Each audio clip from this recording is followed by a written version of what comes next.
The notification from my trust fund administrator arrived on a Tuesday morning, sandwiched between spam emails and work memos.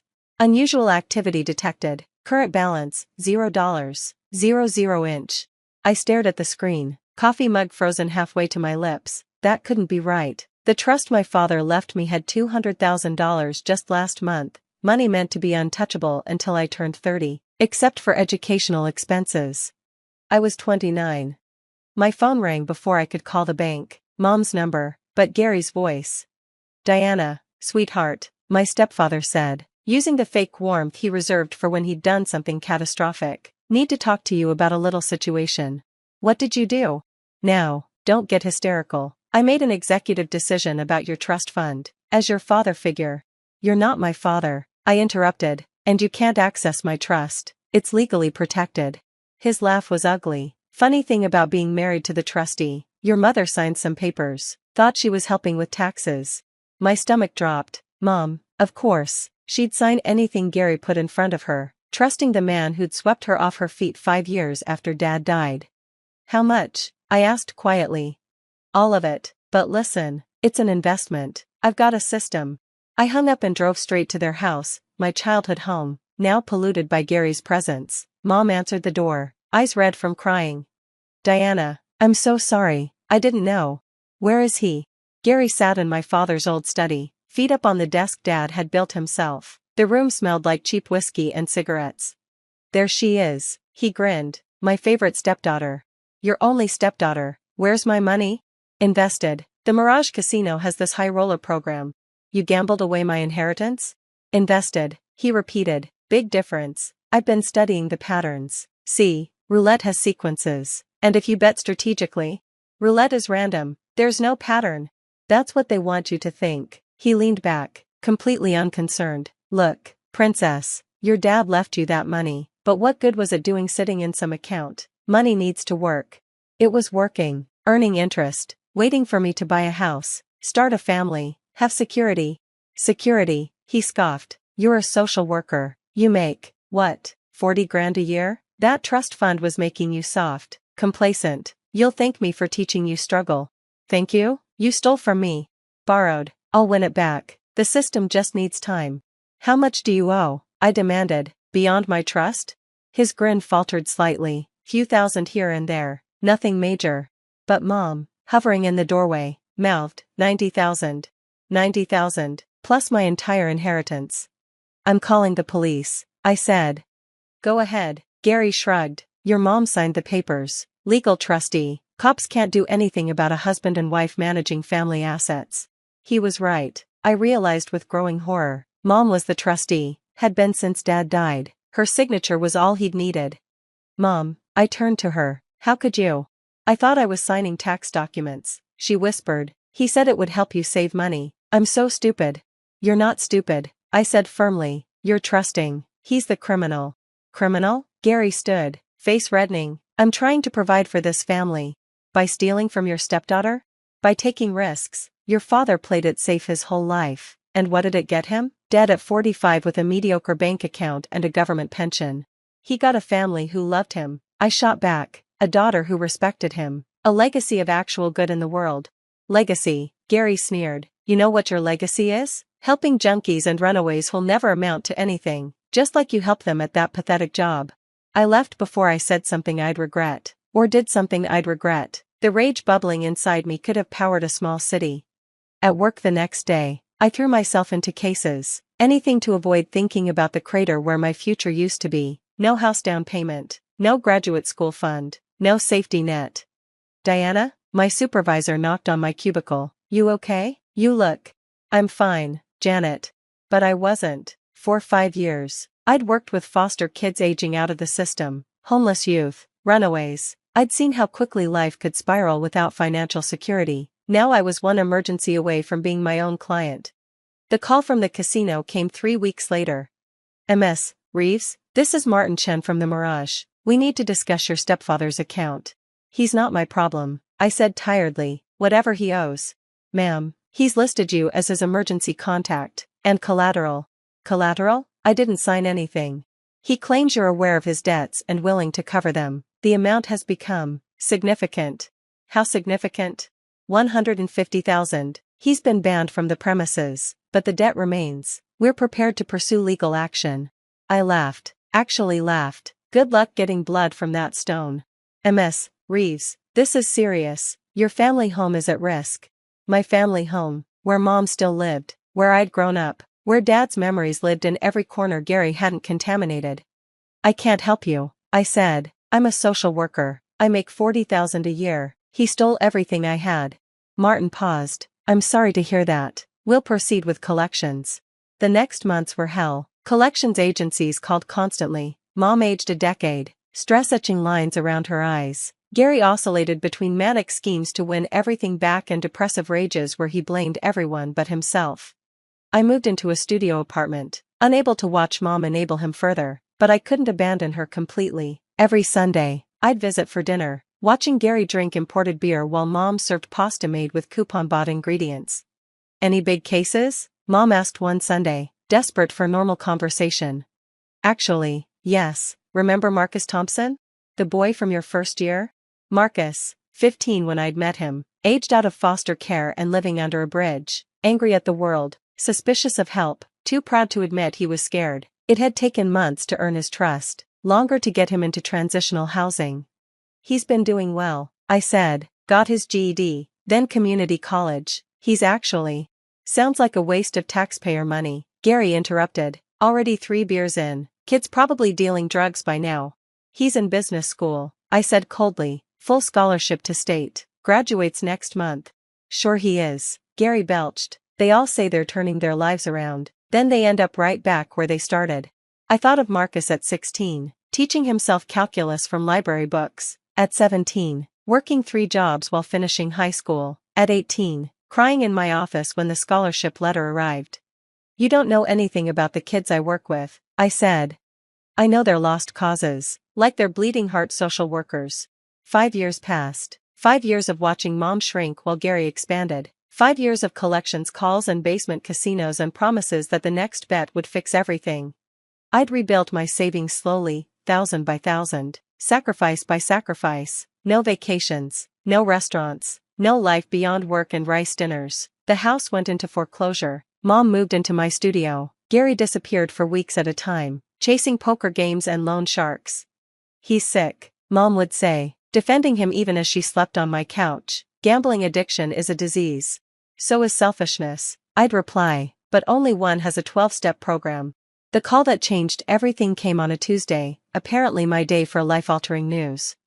Diana Reeves? The voice was professional, unfamiliar. This is Assistant Director Williams from Family Services. We have an unusual situation. My mind raced. Had something happened to one of my kids? Had I missed a filing deadline? There's a program director position opening at the Phoenix Youth Center, she continued. The board specifically requested you apply. Phoenix Youth Center, the premier facility in the state, serving hundreds of at-risk youth. I'd dreamed of working there since grad school. That's incredible, but I don't have the qualifications. They usually want doctoral degrees, management experience. The board chair insisted, said you have experience that can't be taught in classrooms. Who's the board chair? Marcus Thompson, I believe you know him? Marcus, my bridge kid, my first success story. He's on the board? He owns the Mirage Casino Group, purchased it 2 years ago. He's been restructuring their whole operation, added addiction services, partnered with social programs. He specifically asked for you. The Mirage, where Gary had gambled away my future. The interview was surreal. The Phoenix Center occupied a renovated mansion, all sunlight and hope. Marcus waited in the boardroom, no longer the angry teenager but a composed businessman in an expensive suit. Diana, he smiled, standing to hug me, been too long. Marcus, the casino? Started with restaurant management after college, he explained, worked my way up. When the Mirage went up for sale, I saw an opportunity. Casinos profit from desperation. I wanted to change that. And you're successful? Turns out, ethical business practices work. We offer addiction counseling, cap losses, ban problem gamblers. Profits are down but sustainability is up. Plus, we partner with youth programs. Full circle. This is incredible, Marcus. I'm so proud. I owe it to you, he interrupted. You saw potential when I couldn't see past the next meal. Now I want to pay it forward. The center needs someone who understands these kids, really understands. That's you. We talked for hours about the position, the center's mission, the kids we could help. As I was leaving, Marcus asked an odd question. Your last name is Reeves. Any relation to Gary Reeves? My stomach clenched. My stepfather. Why? He's been permanently banned from all our properties, owes significant money. We've been trying to locate him. I don't know where he is, I said honestly. He destroyed my family and disappeared. Gambling addiction. Marcus's expression shifted. Diana, what exactly did he do? So I told him. The trust fund, the house, Mom's savings, everything. That's why you lived so frugally, he said quietly. I always wondered why you never took vacations, drove that ancient car. You were rebuilding from nothing. It's fine, I survived. No, his voice hardened. It's not fine. He stole your father's legacy while you were helping kids like me. That's not justice. Marcus, when's the last time you saw him? 6 months ago? He came by demanding money. I called the police. Marcus made a note. If he contacts you again, call me immediately. The debt he owes, it's substantial, and we have new policies about collecting from people who've stolen from family members. I got the job, of course. The salary was triple what I'd made as a frontline worker. For the first time in 5 years, I could breathe, save, dream. 3 months into the position, organizing our annual fundraising gala, Gary resurfaced. He looked terrible, gaunt, unwashed, years of running catching up. He waited outside the center, approaching as I left. Diana, there's my girl. Gary, I kept walking. You're not supposed to be here. Come on, let's talk. I heard about your new job. Big shot now, huh? What do you want? Just a small loan, few thousand to get back on my feet. I've got a system. No. You owe me, he said, following me to my car. I made you strong, taught you to survive without daddy's money. You stole from me, there's a difference. Details, he waved dismissively. Point is, you're successful now, time to help family. You're not family, you're a parasite who destroyed my mother's life. His face darkened. Ungrateful bitch, just like your father, thinking you're better than everyone. I am better than you, I said calmly. So was he, so is Mom, so is literally everyone who doesn't steal from their children. He grabbed my arm as I reached my car. You'll help me, or I'll make trouble. Show up at your fancy events, tell everyone what a cold bitch you are, abandoning family. Let go of me. Not until you agree to help. Mr. Reeves. We both turned. Marcus stood behind us, flanked by 2 security guards. Marcus Thompson. Gary's eyes lit up with desperate hope. The casino owner. Sir, I've been meaning to discuss my account. We'll discuss it inside, Marcus said coolly. Diana, you can go, we'll handle this. She's my stepdaughter, Gary protested. This is family business. No, Marcus corrected. This is casino business. You owe us $150,000, plus interest, plus penalties for the fraudulent chips you tried to pass last year. Fraudulent, I never. We have video evidence. Now, we can discuss payment plans in my office, or we can discuss them with the district attorney. Your choice. Gary's face cycled through emotions, rage, fear, calculation. Diana, tell him I'm good for it. You stole my inheritance, I said simply, gambled away my father's legacy. I have nothing to tell him except the truth. You'll thank me someday, Gary sputtered as security guided him away. When you're tough enough to handle real life. Marcus lingered as they left. He'll be charged with fraud. The fake chips are a felony. Between that and the theft from your trust, he's looking at serious time. Will my mother have to testify? Only if she wants to. We have enough without her involvement. I started crying then. 5 years of anger and loss and forced strength crumbling at once. Hey, Marcus said gently, you saved me when I had nothing. Let me return the favor. You already have. The job is what you deserve, what you've always deserved. Diana, you helped dozens of kids while rebuilding from nothing. That's not survival, that's heroism. Gary got 7 years. The fraud charges stuck, along with theft by deception for manipulating Mom into signing trust documents. He'd apparently been running similar scams across 3 states, always targeting family members of gambling addicts he met in casinos. You'll thank me for teaching you struggle, he'd said. He was wrong. I didn't thank him for anything, but I did learn that sometimes justice comes from unexpected places. Sometimes the 15-year-old kid you find under a bridge grows up to own the casino where your stepfather gambled away your future. Sometimes the best revenge isn't revenge at all, it's building something beautiful from the ashes of what was stolen. The Phoenix Center now serves 500 at-risk youth annually. We have a special program for kids whose families have been destroyed by gambling addiction. Marcus funds it personally. Gary serves his time in minimum security, running poker games for cigarettes. He writes occasionally, demanding money, claiming I owe him for making me tough. I don't respond. I'm too busy helping kids like Marcus find their way from bridges to boardrooms. Turns out the real gamble was believing in human potential, and unlike Gary's systems, that one actually pays off.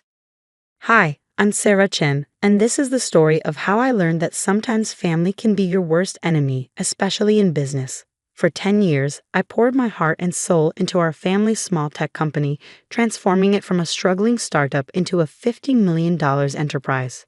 But sometimes success breeds jealousy even among those who should be celebrating your achievements. I still remember the day everything started, when our family business was nothing more than a small computer repair shop in a strip mall.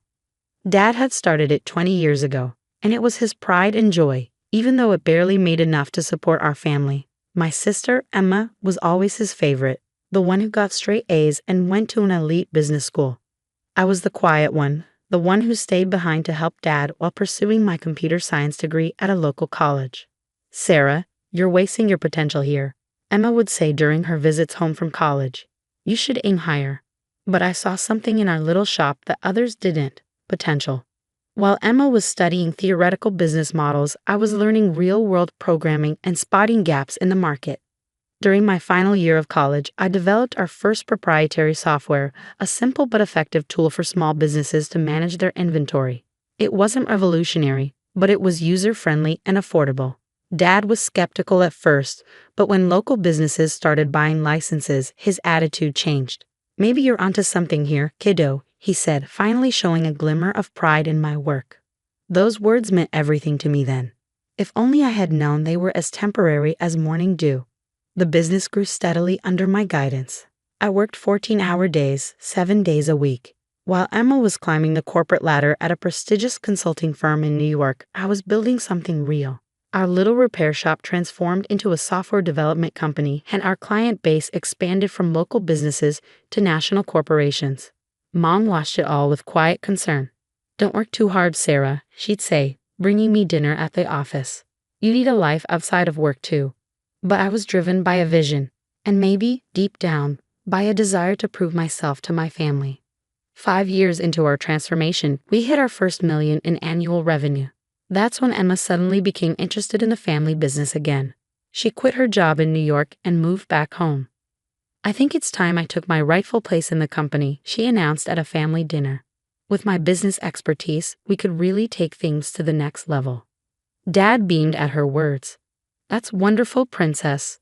We could use your professional touch around here." I sat there, fork suspended midair, trying to process what was happening. The company I had built from nearly nothing was being handed to my sister on a silver platter. But I swallowed my objections and tried to be a team player. Emma was appointed as co-CEO alongside me, despite having no experience in our industry. Dad said it would be good for the company image to have someone with her credentials at the helm.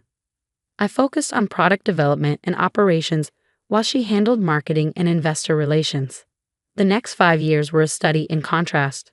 While I continued developing new software solutions and maintaining client relationships, Emma focused on creating a glamorous image for herself as the face of the company. She gave interviews about being a woman in tech and accepted awards for entrepreneurship, all of taking credit for innovations my team and I had created.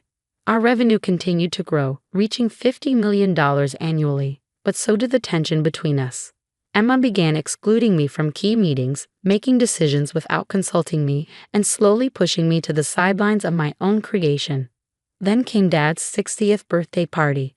The day everything changed. The party was Emma's idea, of course.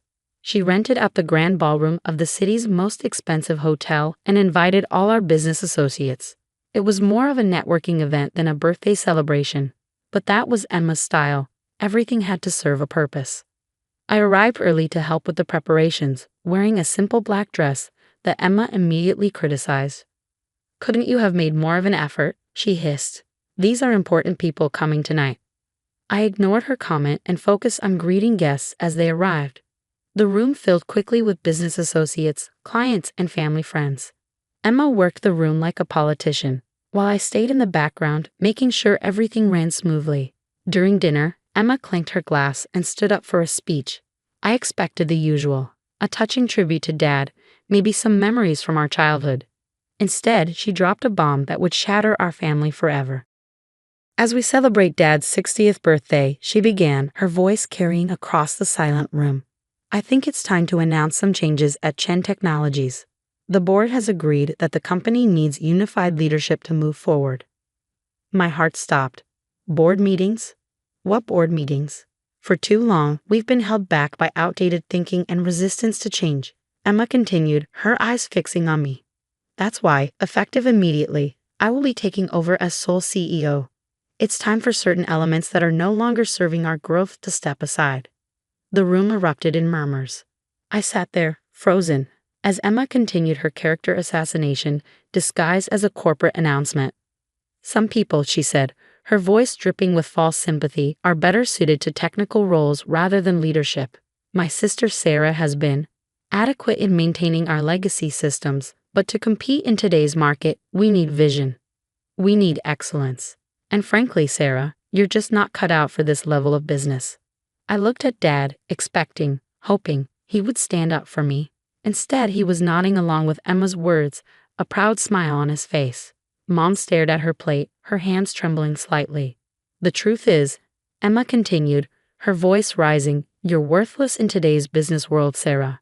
Your old-fashioned ideas and lack of proper business education have become a liability. It's time for you to step aside gracefully. The silence in the room was deafening. Hundreds of eyes turned to me, waiting for my response. I could feel the pity, the schadenfreude, the judgment. Everything I had built, every sacrifice I had made, was being stripped away in front of everyone I knew. I stood up slowly, my chair scraping against the floor. The sound echoed through the ballroom like a gunshot. Everyone expected a scene, perhaps tears, maybe a shouting match. Instead, I simply picked up my purse, walked to Dad's table, and placed a small wrapped package in front of him. Happy birthday, Dad, I said quietly. Then I walked out of the ballroom, head held high, leaving behind the whispers and stares. That night, as I sat in my home office surrounded by awards and patents that bore my name, I made a decision. Emma thought she had won, but she had forgotten one crucial detail, something that would turn her moment of triumph into the biggest mistake of her life. As I powered up my laptop and began typing, a small smile played on my lips. Tomorrow would be interesting indeed. After all, there's more than one way to run a successful business, and I had learned more in 10 years than Emma had learned in all her fancy business classes. The next morning would bring changes that none of them saw coming, changes that would make them realize exactly how worthless I really was. The next morning dawned bright and clear. I arrived at the office early before anyone else and waited. At precisely 9 a.m., Emma strutted through the front doors with Dad beside her, both wearing triumphant smiles that were about to be wiped from their faces. Sarah? Emma's voice held a mix of surprise and annoyance. What are you doing here? I thought after last night, you'd have the dignity to stay home. I smiled, remembering the email I had sent at 3 a.m. to every major client, partner, and employee of Chen Technologies. Just wrapping up some loose ends, sister dear. But since you're here, we should probably talk about the company's future. There's nothing to discuss, Dad interjected, his voice firm. Emma's in charge now. The board has already approved it. Ah yes, the board, I said, pulling out my tablet. Let's talk about that. You see, while Emma was busy planning parties and giving interviews, I was actually building this company, and there are a few things you both seem to have forgotten. I pulled up a document on the conference room's main screen. First, let me remind you that I own 51% of Chen Technologies shares. When we incorporated 10 years ago, Dad gave Emma and me equal shares of 25% each, keeping 50% for himself. But 3 years ago, when we needed capital for expansion, Dad sold me 26% of the shares. Remember that day, Dad? You were too busy attending Emma's award ceremony to handle the negotiations yourself, so you signed the papers without reading them carefully. The color drained from both their faces. Emma's perfectly manicured hands gripped the conference table. That's impossible, she whispered. Dad would never. Oh, but he did. I continued, pulling up more documents. And that's not all. The core software that generates 80% of our revenue, it's not owned by Chen Technologies. It's owned by my separate company, Innovate Solutions LLC. Chen Technologies only has a licensing agreement which expires, I checked my watch, about 10 minutes ago. Dad collapsed into a chair, realization dawning on his face. The renewal papers. The ones you asked me to sign last week. The ones you were too busy to read because you were helping Emma plan the party. Yes, those papers. I decided not to submit them. Emma's face contorted with rage. You underhanded little. Careful, sister, I cut her off. You might want to hear the rest before you finish that sentence. While you were busy announcing my supposedly graceful exit last night, I was sending emails to our clients. You see, most of our major clients have personal loyalty clauses in their contracts. They signed with Chen Technologies because of me, my expertise, and my track record. Last night, I informed them of the leadership changes and my departure. I pulled up my email showing the dozens of responses that had already arrived. Would you like to know how many have already triggered their contract termination clauses? Or how many of our top developers, who by the way are actually employed by Innovate Solutions, have already accepted positions at my new venture? The room fell silent. Through the glass walls, we could see employees gathering, whispers spreading as they checked their emails. Emma's perfect composure cracked as she frantically checked her phone. You can't do this, she stammered. The company you tried to steal from me? I finished for her. The one you thought you could just take over because you have an MBA and Dad's approval. That company ceased to exist the moment you decided to humiliate me in front of everyone we know. I stood up, smoothing my dress. So here are your options. Option 1. I walk away with my shares, my software, my clients, and my employees. Chen Technologies becomes an empty shell, and you can explain to all those important people you invited last night why the company's value dropped to zero overnight. Dad's face had aged 10 years in the last 10 minutes. And option 2, he asked weakly. Option 2, you both resign. I take full control of Chen Technologies. You keep your shares as silent partners, receiving dividends but having no say in operations. Emma gets a nice severance package and glowing references for her next job, somewhere far away from here. Emma's face had turned an interesting shade of red. You planned this all along, didn't you? You've just been waiting for the right moment to stab us in the back. I laughed, but there was no humor in it. No, Emma. I spent 10 years trying to be a good daughter and sister while you both took me for granted. I built this company from nothing while you collected accolades for my work. I only planned this. I checked my watch again, about 12 hours ago, after you called me worthless in front of everyone we know. My phone buzzed, another client termination notice. Time's running out. What's it going to be? The next hour was a blur of paperwork and lawyers. By noon, I sat alone in what was now my office, looking out over the city. The company I had built was now truly mine, but the victory felt hollow. Family relationships lay in ruins around me, trust shattered like dropped crystal. Mom came to see me that evening, her eyes red from crying. Did it have to end this way? She asked softly. They gave me no choice, I replied, my voice gentle but firm. They would have taken everything I built and discarded me without a second thought. She nodded slowly, understanding but sad. What happens now? I showed her the plans I had already drawn up, expansions, new product lines, innovations I had been holding back. Now I built something even bigger, but this time, I'd do it without having to carry people who see me as worthless. Over the next year, Chen Technologies, under my sole leadership, tripled in value. Emma found a job with a startup in Silicon Valley, humbled but hopefully wiser. Dad retired, finally understanding that his golden child had nearly destroyed his legacy. We see each other at holidays, maintaining a polite distance that masks the wounds that may never fully heal. Sometimes late at night, I look at old family photos and feel a twinge of sadness for what we lost. But then I remember that night at the birthday party, the look of disdain on Emma's face, the way Dad nodded along with her cruel words. In business and in family, respect is earned, not given. They learned that lesson too late. As for me, I learned that sometimes the quiet ones, the ones dismissed as worthless, are the ones you should watch out for, because we're the ones who know how to build something from nothing and how to take it all back when others try to steal it. My story spread through business circles, a cautionary tale about underestimating the wrong person. These days, when I attend industry events, I often catch whispers. That's Sarah Chen, the one who. They never finish the sentence, but they don't have to. My success speaks for itself. Last week, I received an invitation to speak at Emma's Business School's graduation ceremony. The topic? Hidden Strengths, the Power of Underestimated Leaders. I accepted the invitation with a small smile, already planning my speech. After all, I have quite a story to tell. The company continues to thrive under my leadership, but more importantly, I found peace with my decisions. Sometimes the strongest message you can send is simply proving people wrong. And sometimes the best revenge isn't about destroying others. It's about rising so high that they can't help but see their own mistakes. As I write this from my office overlooking the city, I'm reminded of something my mother once told me. Success is the best revenge, but wisdom is knowing when to stop seeking revenge and start seeking growth. She was right. I've moved past the need for revenge now. These days, I focus on building something meaningful, something that will outlast all the petty jealousies and family dramas. I still keep that wrapped birthday present I never gave Dad. A photo album of the company's journey from that tiny repair shop to what it is today. Maybe someday when the wounds have healed enough, I'll finally give it to him. Until then, it serves as a reminder that our greatest strengths often come from the very things others underestimate about us. I never planned to keep my success a secret.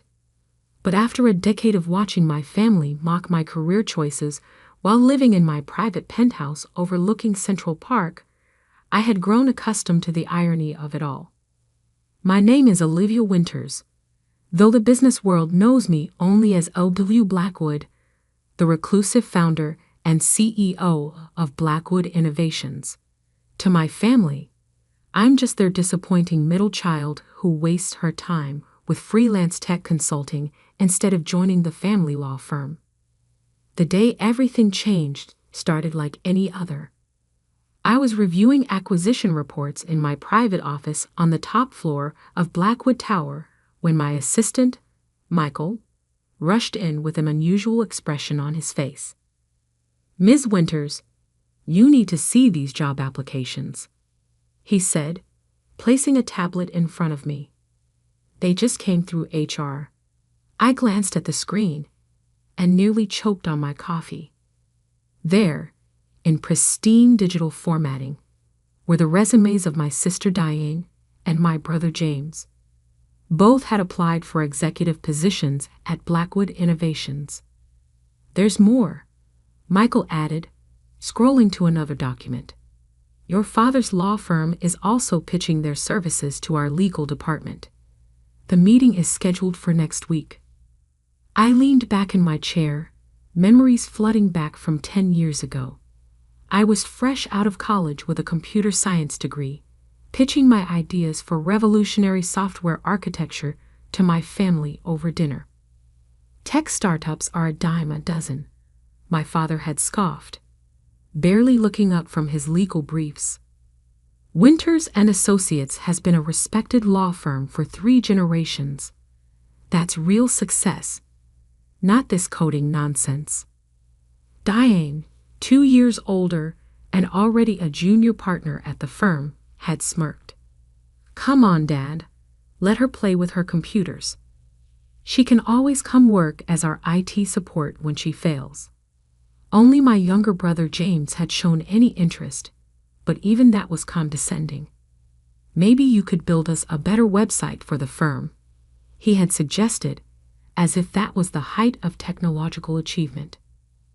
I left that dinner knowing I would never convince them to see my vision. So I stopped trying. Instead, I took my savings, borrowed against my trust fund, and started working in absolute secrecy. The first few years were brutal. I worked out of a tiny apartment, taking legitimate freelance jobs while building my company on the side. Every family gathering became an exercise in restraint as they pitied my struggling career. Still doing that freelance thing became their constant refrain, always tinged with mock concern and real condescension.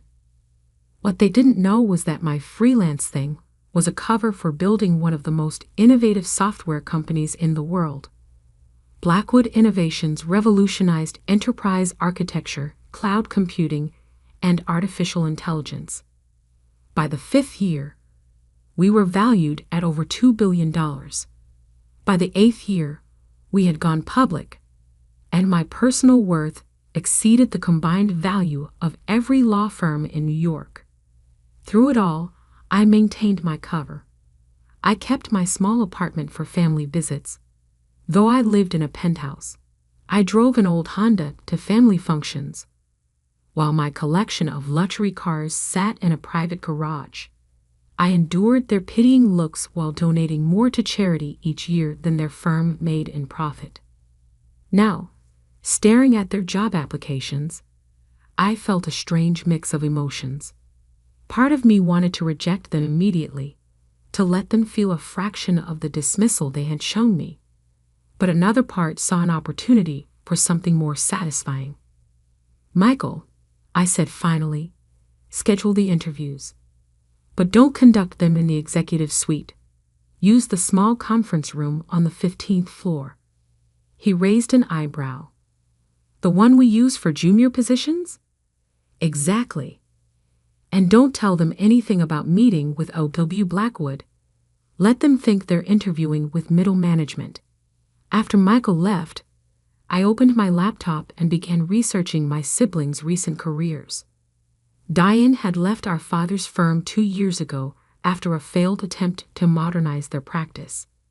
James had bounced between several firms, never quite living up to our father's expectations. Now they both wanted to join the tech world they had once mocked. My phone buzzed. A text from Diane. "Hey sis, I just applied to this amazing tech company. Put in a good word if you know anyone there." I smiled at the irony. For 10 years, she had never once asked about my work or shown any interest in tech. Now that she needed something, suddenly my connections mattered. "I'll see what I can do," I replied, knowing that tomorrow would change everything. That evening, I stood in my penthouse, watching the sunset paint the city in shades of gold. On my desk sat an old photo from my college graduation, the last time my family had shown any real pride in me. Even then, it was tempered with concern about my impractical career choice. My assistant's voice came through the intercom. "Ms. Winters, your siblings' interviews are scheduled for tomorrow at 10 a.m. Your father's law firm pitch is set for 2 p.m. Are you sure about this?" I thought about all the family dinners where I sat quietly while they bragged about their legal victories, all the holidays where they treated me like a cautionary tale, all the times they could have supported me, but chose to judge instead. "Yes, Michael, I'm sure. Tomorrow, the Winters family will finally learn what real success looks like." I picked up the photo, studying my younger self's hopeful expression. Back then, I had wanted so desperately to prove myself to them. Now, I realized that the person I really needed to prove myself to was me. The next morning, I arrived at the office early, taking my private elevator to the 15th floor. The small conference room had been prepared exactly as I requested. Simple furnishings, no view of the city, nothing to suggest the true power of Blackwood Innovations. Through the security feed, I watched my siblings arrive separately in the lobby. Diane wore an expensive suit, her confidence evident in every movement. James looked more nervous, constantly adjusting his tie. They were escorted to the 15th floor, neither of them realizing that their supposedly struggling sister was watching from the executive suite above, about to change their world forever. Through the security monitors, I watched my siblings sit nervously in the small conference room. Diane kept checking her reflection in her compact mirror, while James drummed his fingers on the table. Neither of them had any idea that their lives were about to change completely. "Send in the first interviewer," I instructed Michael through my earpiece. Right on cue, Sarah Chen, my chief technology officer, entered the room. I had chosen her specifically because she was young, female, and brilliant. Everything my siblings had dismissed throughout my career. "Good morning," Sarah said, sitting down with their resumes. "I'm conducting initial interviews for Blackwood Innovations. Let's start with your technical backgrounds." Diane straightened in her chair, adopting the confident pose she perfected in courtrooms. "While I don't have direct tech experience, I've overseen several digital transformation projects at law firms." "Really?" Sarah raised an eyebrow. "Could you elaborate on the technical aspects of those projects?" I watched Diane flounder, trying to mask her lack of knowledge with legal jargon. James wasn't doing much better, his claims of understanding the tech industry falling apart under Sarah's precise questioning. After 20 excruciating minutes, Sarah thanked them and left. My siblings exchanged worried glances, their confidence visibly shaken. "Send in round 2, I instructed. This time, it was Marcus Rodriguez, my head of innovation. He began asking about their views on emerging technologies, cryptocurrency, and artificial intelligence. Their answers were painfully outdated, filled with buzzwords, but lacking any real understanding.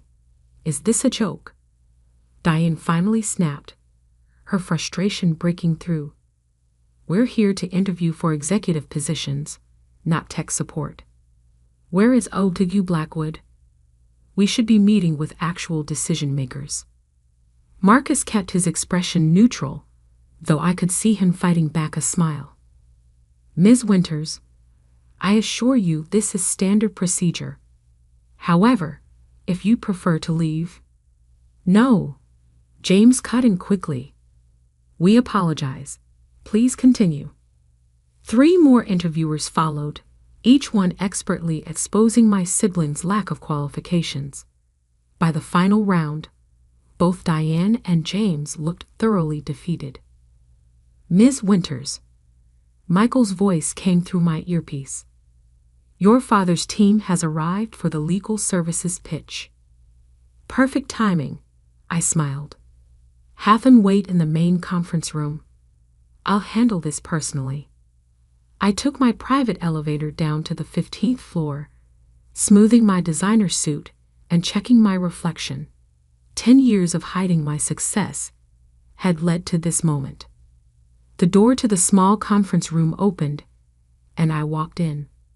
The look on my siblings' faces was priceless: confusion, then shock, then dawning horror as they realized what was happening. "Olivia?" Diane stammered. "What are you doing here?" "We're in the middle of interviews." "Actually," I said, taking a seat at the head of the table, "you're at the end of your interviews, and they haven't gone well." James leaned forward, his face flushing. "What do you mean?" "How would you know?" "Because I own this company." I cut him off calmly. "I am OTU Blackwood."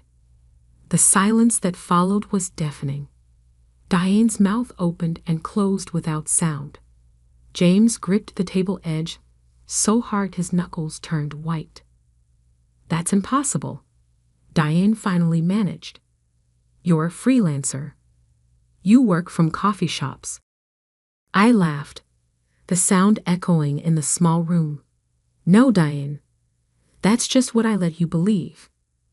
While you were all pitying my career choices, I was building this."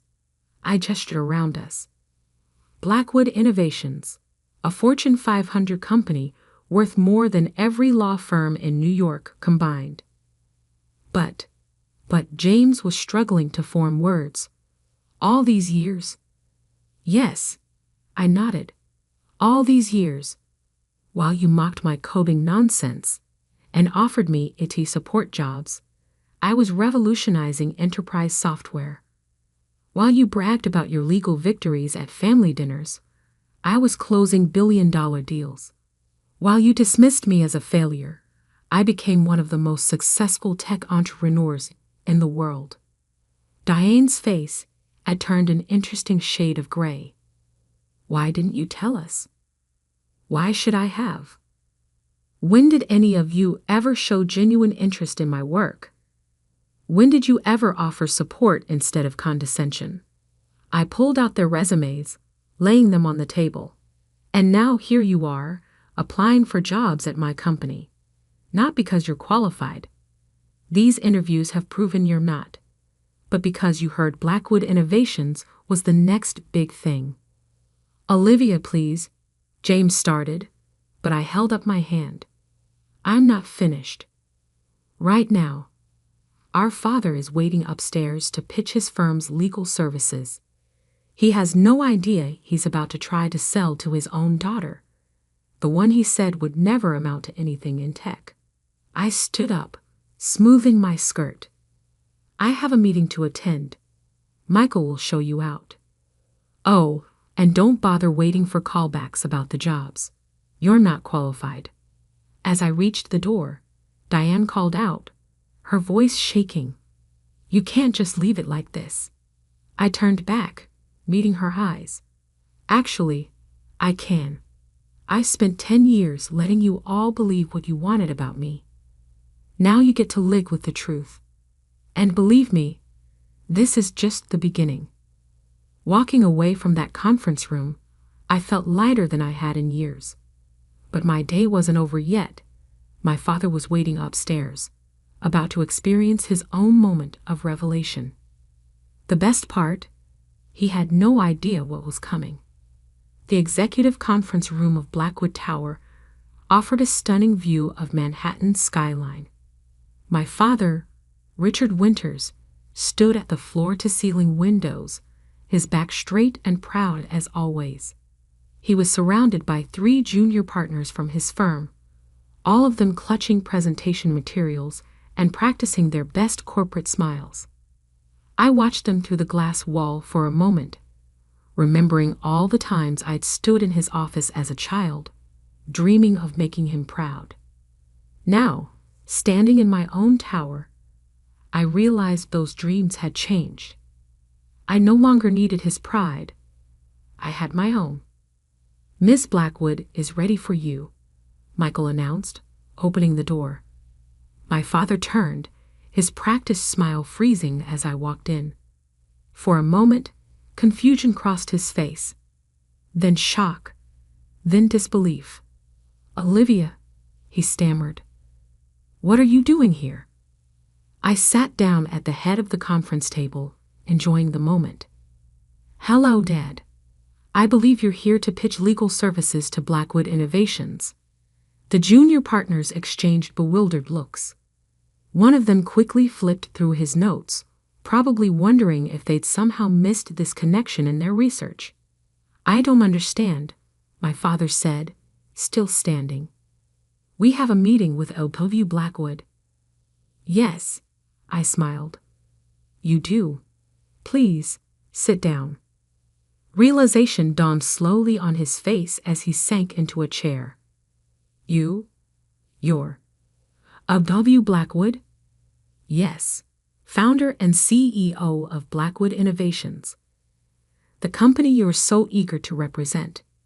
I turned to the junior partners. I apologize, but this meeting needs to be private. Family matter. They practically ran from the room, leaving me alone with my father. For a long moment, neither of us spoke. He stared at me like he was seeing a stranger. How? He finally managed. How did I build a multi-billion-dollar tech company while you thought I was struggling? Or how did I keep it secret from a family of supposedly brilliant lawyers? Both, he whispered. I leaned back in my chair. I built it the same way I tried to tell you I would, 10 years ago at that dinner. Remember? When you said tech startups were a dime a dozen. He flinched at the memory. As for keeping it secret, I continued, that was surprisingly easy. You were all so convinced I was a failure that you never bothered to look closer. Did you know Blackwood Innovations has been featured in Forbes 12 times? That I've been on CNBC? That our IPO was the biggest tech offering of the decade? But your apartment, your car, props, I said simply. I kept them to maintain the illusion you all preferred, the struggling daughter who couldn't match up to her sibling's success. My father's face had aged 10 years in 10 minutes. Diane and James, they applied for jobs here. Yes, they did. They just finished their interviews, in fact. It didn't go well. He straightened in his chair, some of his old authority returning. Now see here, Olivia. They're your family. Surely you could. Could what, Dad? I cut him off. Give them jobs they're not qualified for. Like you offered me that 8 support position at your firm? I pulled out his firm's proposal. Or should I just hire your firm because we're family? Is that how you think business works? That's not fair, he protested weakly. No. What's not fair is spending a decade dismissing your daughter's dreams and abilities because they didn't match your narrow definition of success. I stood up, walking to the windows. Look at this building, Dad. Look at what I'd built while you were telling everyone I was wasting my potential. He joined me at the window, his reflection showing a mix of emotions I'd never seen before: shame, regret, and something that might have been pride. Why tell us now? He asked quietly. Because it was time. Because I'm tired of maintaining the lie. And because I turned to face him. I wanted you all to learn an important lesson about judging people. And have we learned it? A hint of his old sarcasm crept into his voice. I don't know, Dad. Have you? Your children just applied for jobs at a tech company you said would never succeed. Your firm is pitching services to the daughter you said would never amount to anything. What do you think? He was quiet for a long moment, staring out at the city. Finally, he turned to me. I was wrong about you, Olivia. I've been wrong for a very long time. Yes, you have. I walked back to my desk and pressed the intercom. Michael, please show Mr. Winters out and cancel all his firm's future appointments with us. Wait, my father said quickly. You're not even going to consider our proposal. I met his eyes steadily. No, Dad, just like you never really considered my ideas or potential. The difference is, I'm making this decision based on business merit, not personal bias. As he reached the door, he paused. What happens now? With the family? That depends on all of you. I'm done hiding my success, done playing the role of the disappointing daughter. If you want a relationship with me now, it will have to be on different terms. After he left, I sat in my office watching the sunset paint the city in shades of gold. My phone had been buzzing continuously. Messages from my mother, my siblings, even distant relatives who had somehow already heard the news. I opened one from Diane. I'm so sorry. For everything. Can we talk? Then one from James. I understand now why you kept it secret. I wouldn't have trusted us either. Finally, one from my father. You've built something remarkable. Not despite ignoring my advice, but because you had the courage to follow your own path. I'm sorry I couldn't see that sooner. I didn't respond to any of them immediately. Instead, I called Michael in. Cancel my dinner plans, I told him. I need you to set up something else. The next evening, I hosted a family dinner in my penthouse, my real home, not the small apartment I'd used as a cover. They arrived one by one, their eyes wide, as they took in the luxury they'd never known I had. Before we eat, I announced, once they were all seated, I want to make something clear. This dinner isn't about forgiveness or pretending the past didn't happen. It's about moving forward honestly. Can we do that?" They nodded, looking appropriately humbled. "Good," I smiled. "Then let me tell you the real story of how I built Blackwood Innovations. No more secrets, no more hiding, just the truth." As I began my story, I saw something new in their eyes. Not pity, not condescension, but genuine respect. And for the first time in 10 years, I felt completely free. The next morning, I walked into my office wearing success openly. No more pretenses, no more hiding. My family had learned their lesson about underestimating people, and I had learned that sometimes the best revenge isn't proving others wrong, it's proving yourself right. The press got wind of the story, of course. Tech billionaire's secret identity revealed became the headline of the week. But I didn't care anymore. I had spent 10 years building something extraordinary while my family believed I was failing. Now they would spend the rest of their lives knowing that their biggest failure wasn't in business. It was in failing to see the success right in front of them. And that was worth more than any fortune I'd built. "Still hiding among your precious books, Julia?" Drew's voice cut through the quiet of the library's rare books section. "Don't you get tired of wasting your life?" I looked up from the leather-bound volume I was examining to find my brother leaning against a shelf, his designer suit a stark contrast to my modest librarian's attire. His smirk was the same one he'd worn since childhood, the expression of someone who believed he'd already won. "Hello, Drew," I said calmly, carefully placing the book back in its protective case. "I didn't expect to see you here. Mom sent me. She wants to make sure you're not going to embarrass us at their anniversary party tonight." He glanced around the library with poorly concealed disdain. "Though I suppose it's too late for that. A librarian in the family, Dad's still trying to explain that one to his golf buddies. My name is Julia Morgan, though my brother prefers the family disappointment. At 34, I was the head librarian at the city's central library, a position that made my old money family cringe. What they didn't know, what I'd carefully hidden for years, was that my life among the books was only half the story. I'll be there," I assured him, standing to my full height. Even in heels, he still towered over me. "And I'll dress appropriately." "See that you do." He straightened his Rolex, a recent purchase he hadn't stopped flaunting. "It's an important night. I'm announcing some big news." "Oh." His grin widened. "Bought my third company this year. Morgan Industries is now officially a conglomerate. Dad's going to be so proud." I nodded, keeping my expression neutral. If Drew noticed the slight tightening of my hands, he didn't mention it. "That's wonderful," I said. "Congratulations." "Thanks." He didn't even try to make it sound sincere. "You know, there's still time for you to join the real world. I could use someone to manage our corporate library. At least then you'd be doing something useful with all this knowledge." The way he said knowledge made it sound like a disease. I smiled, thinking of the encrypted laptop in my office safe, of the meetings I'd been taking under a different name. "I'm happy where I am," I told him.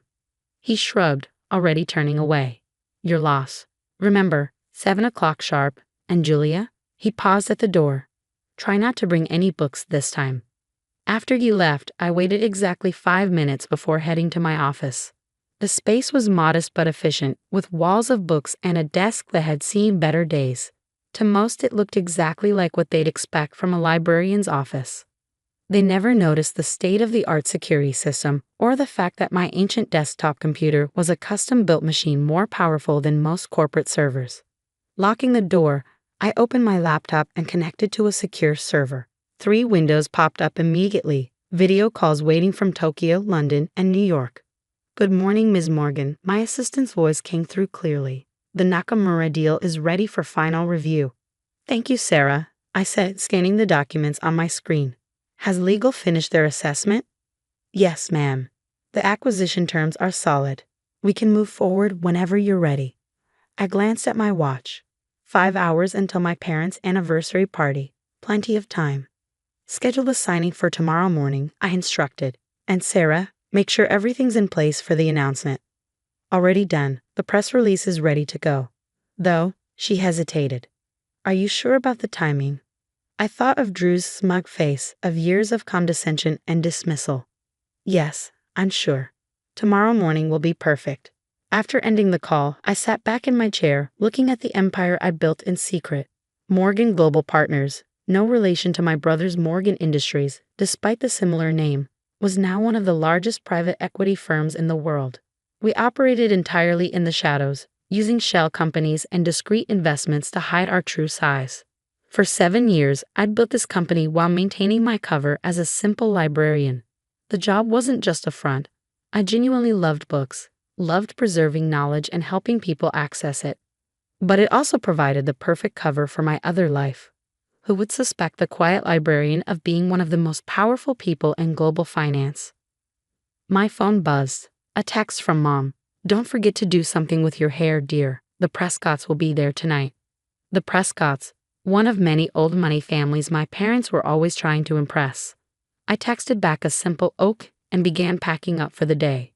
I had a hair appointment already scheduled, along with a fitting for the dress I'd bought specifically for tonight. Just because I didn't flaunt my wealth didn't mean I couldn't play the part when needed. The salon was empty when I arrived, perks of owning the building and having a standing private appointment. Maria, my longtime stylist and one of the few people who knew my secret, was waiting. The usual? She asked, gesturing to a chair. Something a bit more formal today, I said. Family event. She nodded knowingly. Ah, the famous Morgan anniversary party. Your brother was in earlier, talking about it to anyone who would listen. I'm sure he was. As Maria worked, I checked my emails on a secure phone. The Nakamura acquisition was proceeding smoothly. By this time tomorrow, Morgan Global Partners would own one of the largest tech manufacturers in Asia. The same company my brother had been trying to buy for months. Your brother mentioned he's buying some big company, Maria said, as if reading my thoughts. Couldn't stop bragging about it. I smiled. He's trying to buy it. There's a difference. She caught my eye in the mirror. You didn't? Let's just say tomorrow's papers will be interesting. 3 hours later, I stood in front of my mirror at home, examining my transformation. The simple librarian was gone, replaced by someone who could hold her own at any society event. The dress, a deep blue Valentino I'd had altered to perfection, was elegant without being flashy.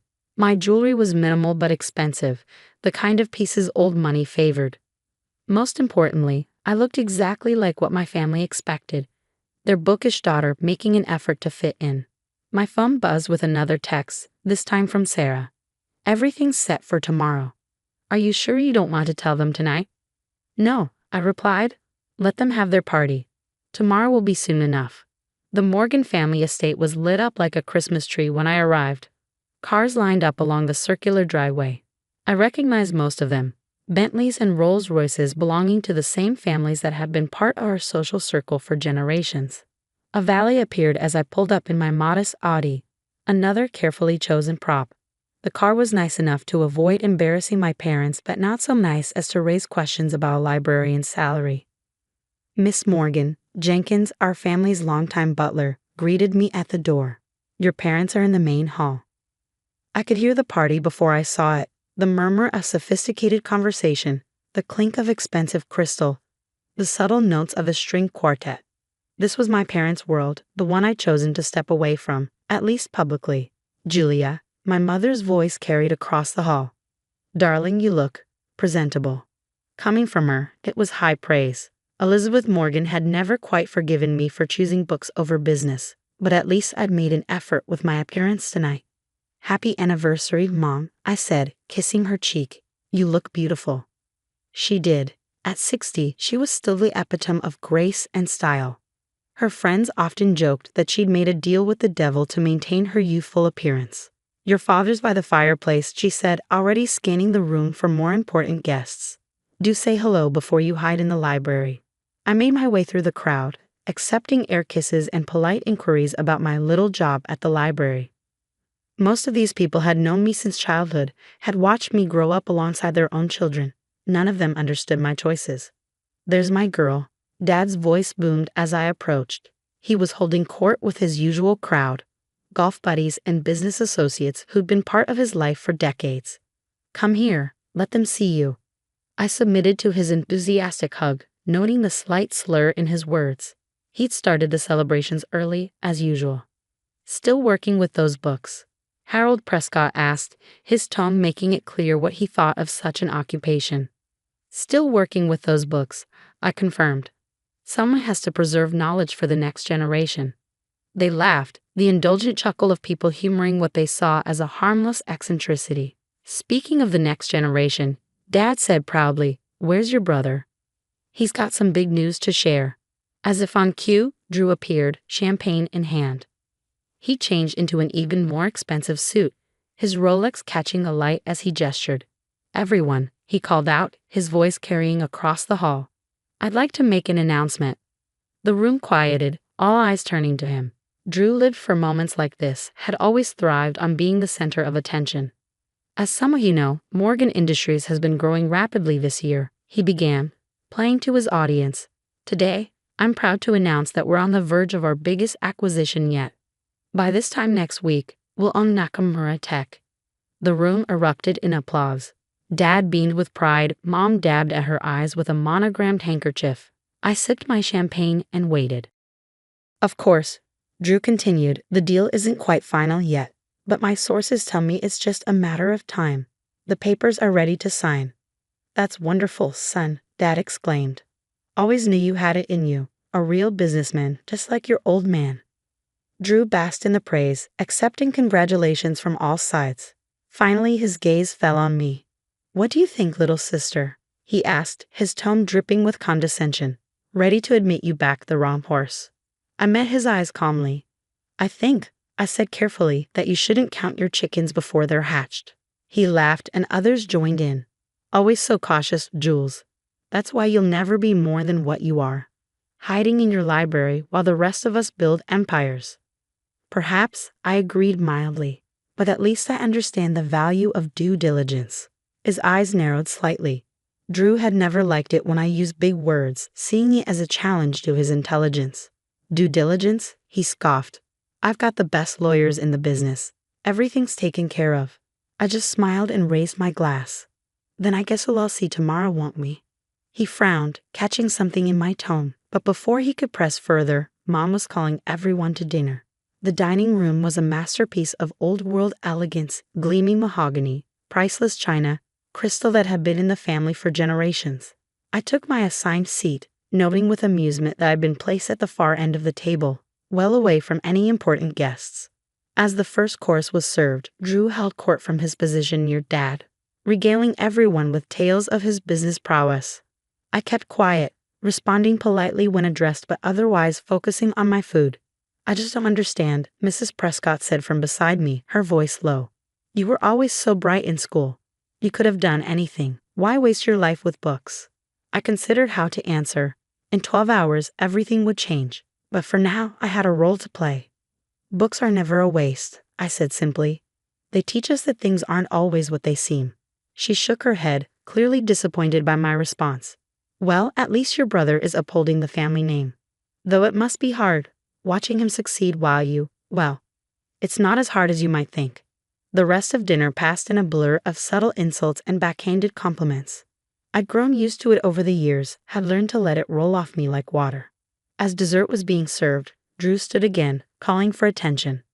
"I'd like to propose a toast," he announced, raising his glass. "To Mom and Dad, who taught me everything I know about business, who showed me what real success looks like." He paused, his eyes finding me. "And to my sister, who proves that not everyone is cut out for the family business." The room chuckled politely. I raised my glass with the others, thinking of the documents waiting to be signed, of the press release scheduled for morning. "Enjoying the party?" Drew asked later, cornering me by the dessert table. "It's lovely," I replied. "Mom and Dad must be so proud." "They are." He straightened his tie smugly. "Though it would have been nice if both their children had amounted to something." I selected a chocolate truffle, examining it carefully. "You know, Drew, success isn't always about making the most noise." He snorted. "No? Tell that to my bank account. How much does a librarian make these days anyway? Enough to buy those shoes." I glanced down at my Louboutins, another carefully chosen piece of my costume. "I'm good with money." "Right." He finished his champagne in one gulp. "Well, this has been fun, but I should mingle. Big day tomorrow after all." That Nakamura deal isn't going to close itself. As he walked away, I pulled out my phone and sent a quick text to Sarah. Everything ready for morning. Her response was immediate. All set. Press release goes out at 9 a.m. sharp. Want me to send you the final numbers? No need, I replied. I'll see them in the papers with everyone else. The party began winding down around midnight. I said my goodbyes, accepting one last round of condescending comments about my career choices. You really should consider Drew's offer, Mom said as I kissed her cheek. A corporate library would be so much more appropriate. I'll think about it, I promised, knowing I would do no such thing. As I drove home, I thought about how different tomorrow would be. For 7 years, I'd maintained my cover, building my empire in secret while my family dismissed me as the disappointing daughter who'd chosen books over business. Tomorrow, they'd learn just how wrong they'd been. The next morning, I arrived at the library precisely at 8, just as I had every day for the past 7 years. My sensible shoes echoed through the marble halls as I made my way to my office, nodding at the early morning regulars who never questioned why the head librarian kept such strict hours. Sarah was waiting for me, her tablet in hand. In the library, she played the role of my assistant librarian perfectly. Outside these walls, she was the COO of Morgan Global Partners and one of the sharpest business minds I ever met. Everything's ready, she said quietly as we entered my office. The lawyers are gathering in Tokyo. Press release goes out in 45 minutes. I set my bag down and powered up my secure laptop. Any word from Drew's team? They're still expecting to close the Nakamura deal this morning. Your brother's lawyers are setting up in their offices right now. I smiled, imagining Drew's face when he realized what was about to happen. Let's give them a few more minutes of hope. At precisely 8:55, my private line rang. Ms. Morgan, Mr. Nakamura's translator said, everyone is in position. Excellent. Let's proceed. The next few minutes were a blur of signatures and confirmations. By 9:00 a.m., Morgan Global Partners officially owned Nakamura Tech, along with its subsidiaries, patents, and cutting-edge technology division. Press release going out now, Sarah announced. I pulled up several news sites on my screen, watching as the story broke across multiple platforms simultaneously. Breaking. Mystery buyer acquires Nakamura Tech. Global finance giant Morgan Global Partners reveals identity of founder. Wall Street stunned as library sciences expert named as business mogul. My phone started buzzing immediately. The first call, predictably, was from Drew. What the hell is this? He demanded without preamble. Some sick joke. Good morning to you too, brother, I replied calmly. I take it you've seen the news. This is impossible, he sputtered. Morgan Global Partners. That's not. You're not. The founder and CEO. Actually, I am. Have been for 7 years now. Though I understand your confusion, after all, I'm just a librarian, right? There was a long silence, broken only by what sounded like papers being frantically shuffled. But I had a deal. The paperwork was ready. Was it? I asked innocently. You might want to check the fine print. Nakamura Tech has been in play for months. We've just been waiting for the right moment to finalize things. We? His voice cracked. Who's we? My team, my company, my empire. I paused, letting each word sink in. You know, the one I built while you were busy mocking my career choices. The line went dead. I looked at Sarah, who was trying to hide her grin. How long until my parents call? She checked her watch. I give it 3, 2. Right on cue, my mother's number flashed on my screen. Julia Elizabeth Morgan. Her voice was shrill enough to crack glass. What have you done? Good morning, Mom. I'm a bit busy at the moment. Perhaps we could discuss this over dinner. Dinner? Dinner? Do you have any idea what's happening? Your father's phone is ringing off the hook. The Prescotts are calling. The club is calling. Everyone wants to know how our librarian daughter secretly built a multi-billion-dollar company. I could hear Dad in the background, apparently trying to field calls of his own. Tell her to get over here right now, he shouted. I have meetings all day, I said, which was true. The acquisition of Nakamura Tech was just the beginning. But I'd be happy to host everyone for dinner at my place tonight. Say, 7 o'clock. Your place. Mom's voice dripped with suspicion. You mean that little apartment near the library? No, I mean my penthouse on Highland Avenue. I'll text you the address. There was a long pause. Highland Avenue, but that's the most expensive building in the city. Is it? I hadn't noticed. See you at 7, Mom. After ending the call, I took a moment to breathe.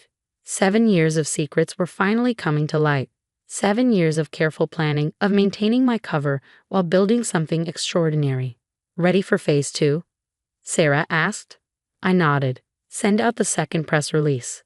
This one was even bigger than the first. Morgan Global Partners announces merger with East Asian tech giants. Deal valued at $50 billion. The merger had been in the works for months, but we timed it perfectly to follow the Nakamura acquisition. By the time my family arrived for dinner, the business world would be reeling from two of the biggest deals of the decade, both orchestrated by the quiet librarian they'd dismissed for so long. The rest of the day passed in a carefully choreographed dance of meetings, interviews, and strategic planning. I gave exactly one interview to the Wall Street Journal, explaining how my background in library sciences had actually been perfect preparation for building a global empire. Information is power, I told the reporter, and who better to understand the value of information than a librarian?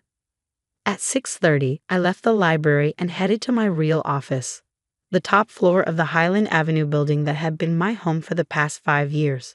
The penthouse occupied the entire floor, though I'd maintained a small apartment near the library for appearance's sake. My private elevator opened directly into the foyer, where my actual home office put Drew's corporate headquarters to shame. Floor-to-ceiling windows offered a panoramic view of the city, while state-of-the-art technology allowed me to manage my empire from anywhere into space.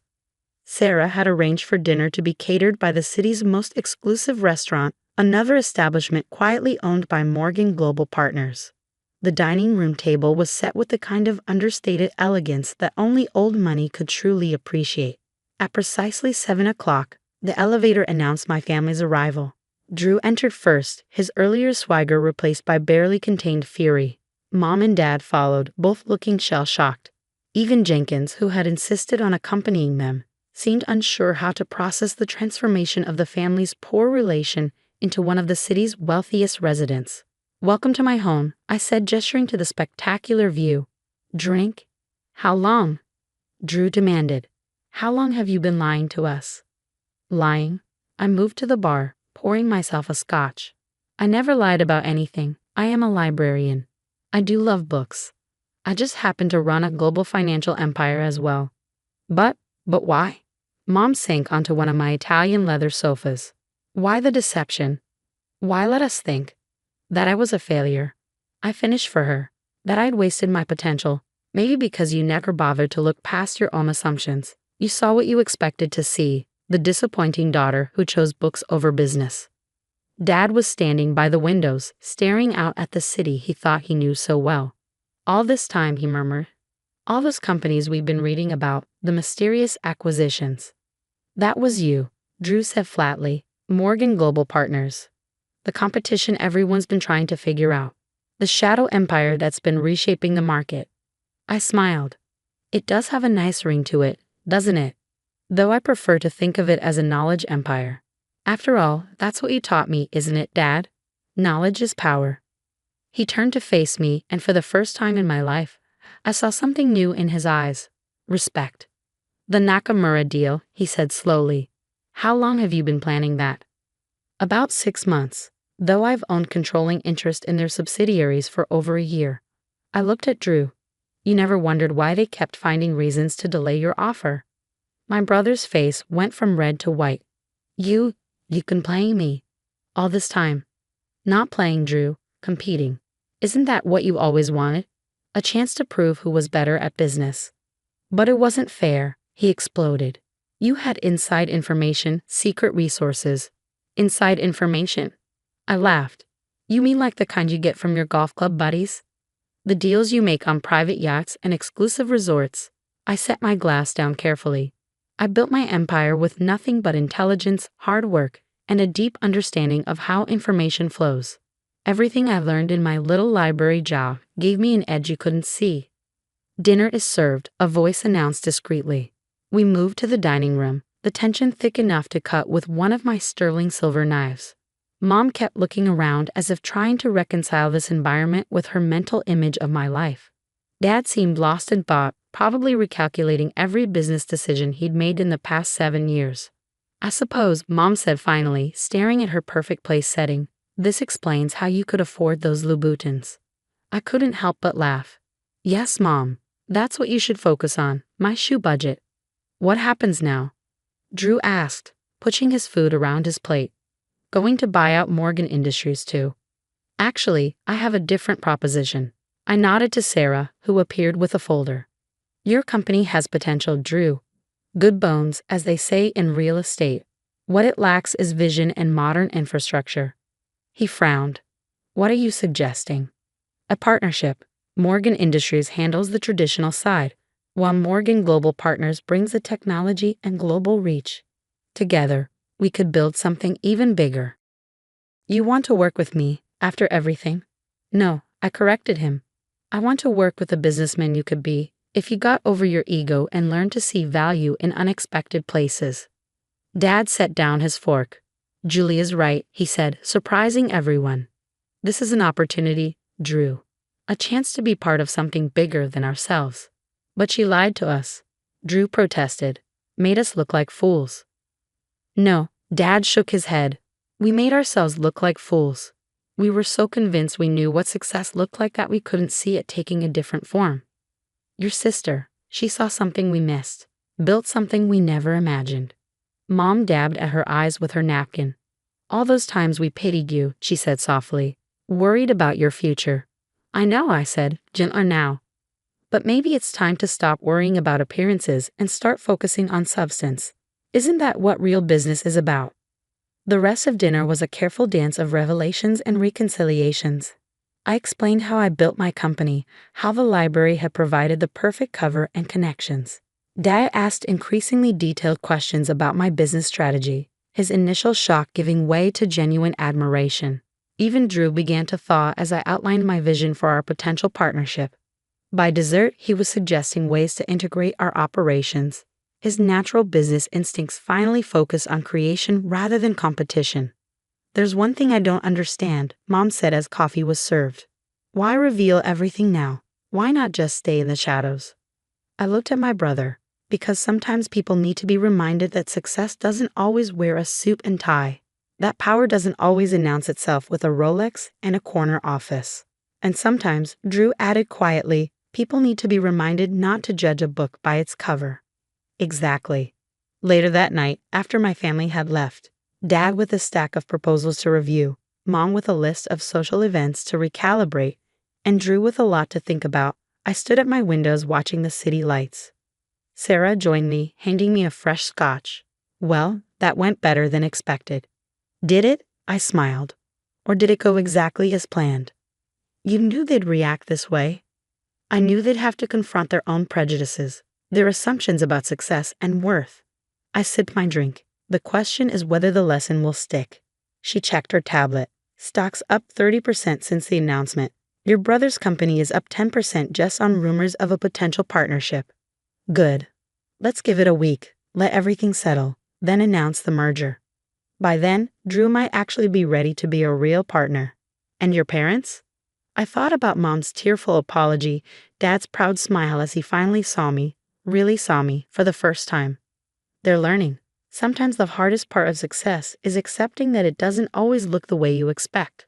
The next morning, I'd arrived at the library at my usual time. The same regulars were in their usual spots, nodding hello to their favorite librarian. None of them treated me any differently, though my face was splashed across every business publication in the country. And that, perhaps, was the greatest victory of all.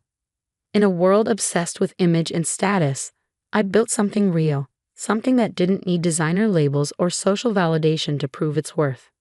I was still a librarian. I still loved books. I just happened to be a billionaire, too.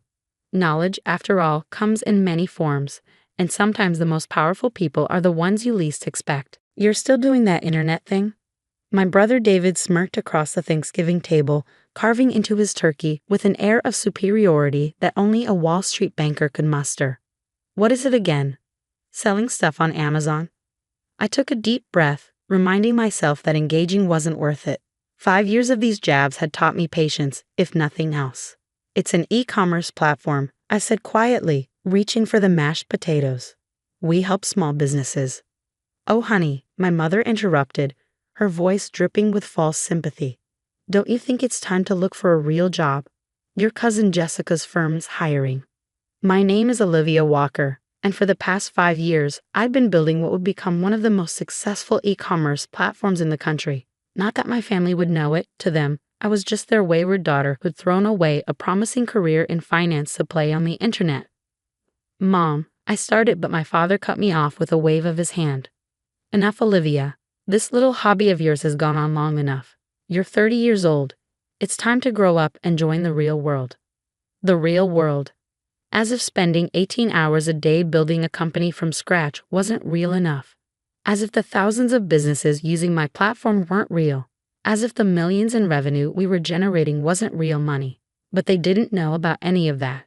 I'd stopped sharing details of my business with them years ago when it became clear they weren't interested in understanding what I was building. To them, success only counted if it came with a corner office and a prestigious company name. Speaking of the real world, David chimed in. Did you hear about my latest deal? Closed it yesterday, biggest merger in the firm's history. My mother beamed, reaching across the table to squeeze his hand. That's wonderful, darling. Will this mean another promotion? I pushed my food around my plate, letting their conversation wash over me. It was always like this. David's achievements celebrated, mine dismissed. He was following the path they understood. Prestigious college, Wall Street job, steady climb up the corporate ladder. I dared to do something different, and in their eyes that made me a failure. Later that evening, as I helped my mother clean up in the kitchen, she tried again. Olivia, sweetheart, I'm just worried about you. All this time alone, staring at computer screens. It's not healthy. I scrubbed a pan with more force than necessary.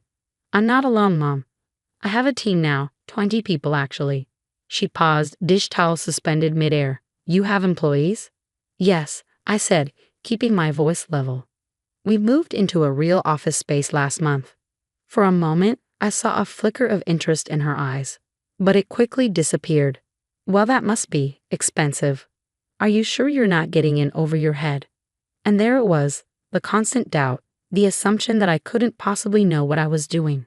I'd stopped telling them about my successes because their response was always the same. Concern, skepticism, and thinly veiled disapproval. I'm managing fine, I said shortly, putting the last dish in the drying rack. I should get going. Early meeting tomorrow. Meeting? My father scoffed from the doorway. With your computer?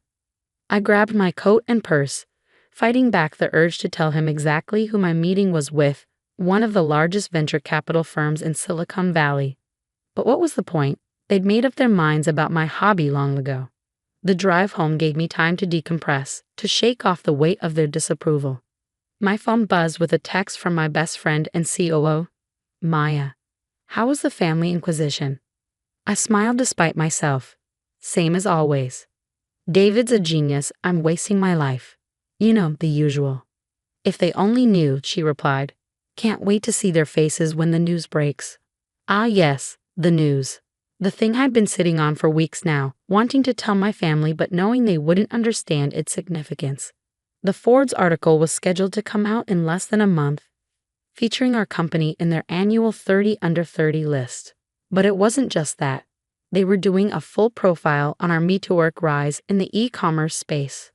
I pulled into my driveway, my modern townhouse a stark contrast to the modest suburban home I just left. Another sign of success I kept quiet about. My family still thought I lived in my starter apartment, barely making ends meet. Inside, I kicked off my heels and settled onto my couch, opening my laptop to check the day's numbers. Even on Thanksgiving, our platform never slept.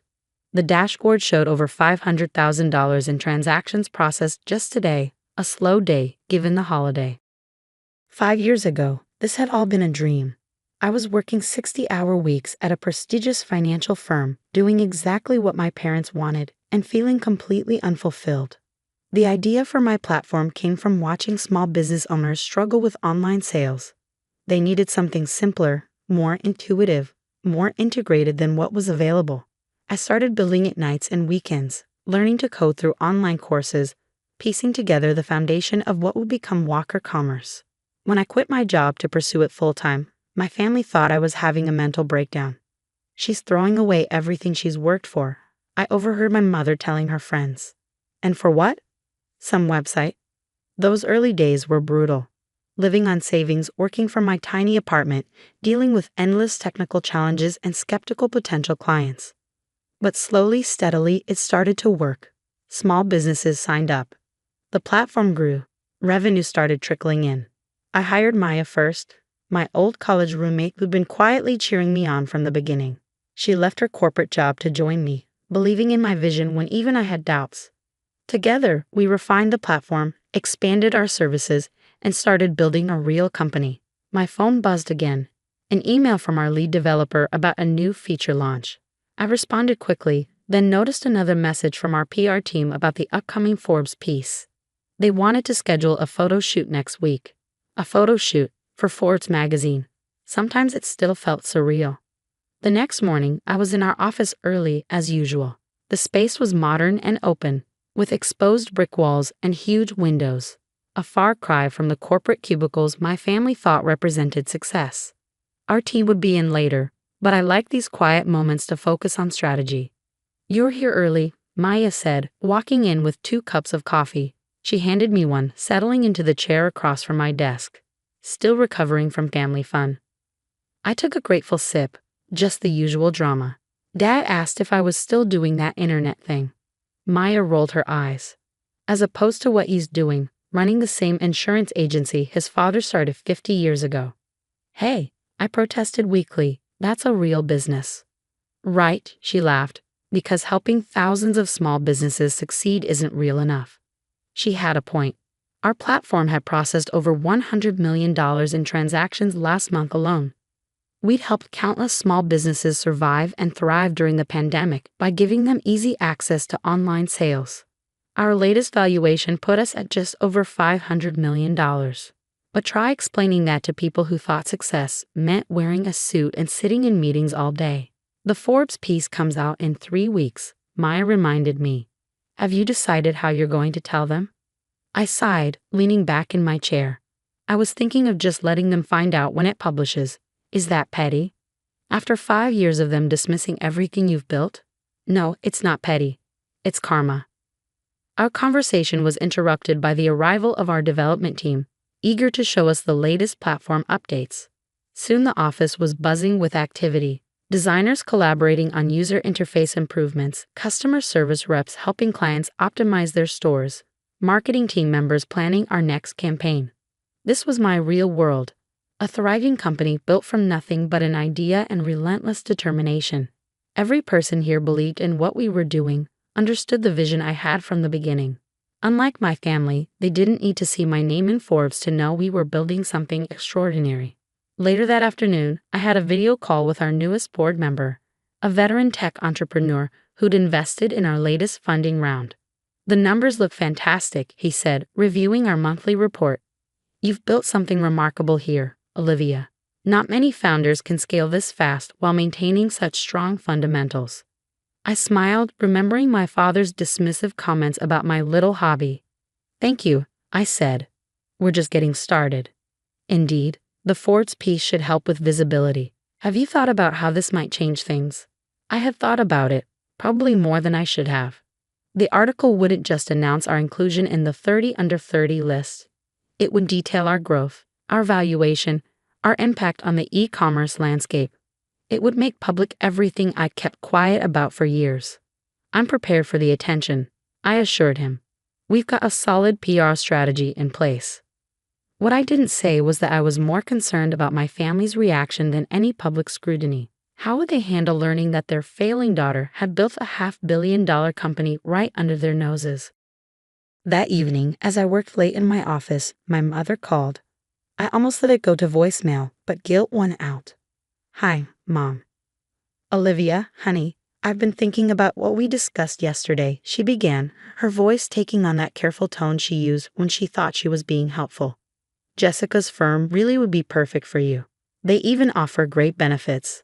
I pinched the bridge of my nose, staring at the multiple monitors on my desk displaying our platform's real-time analytics. Over 10,000 transactions had been processed just in the time since she'd started talking.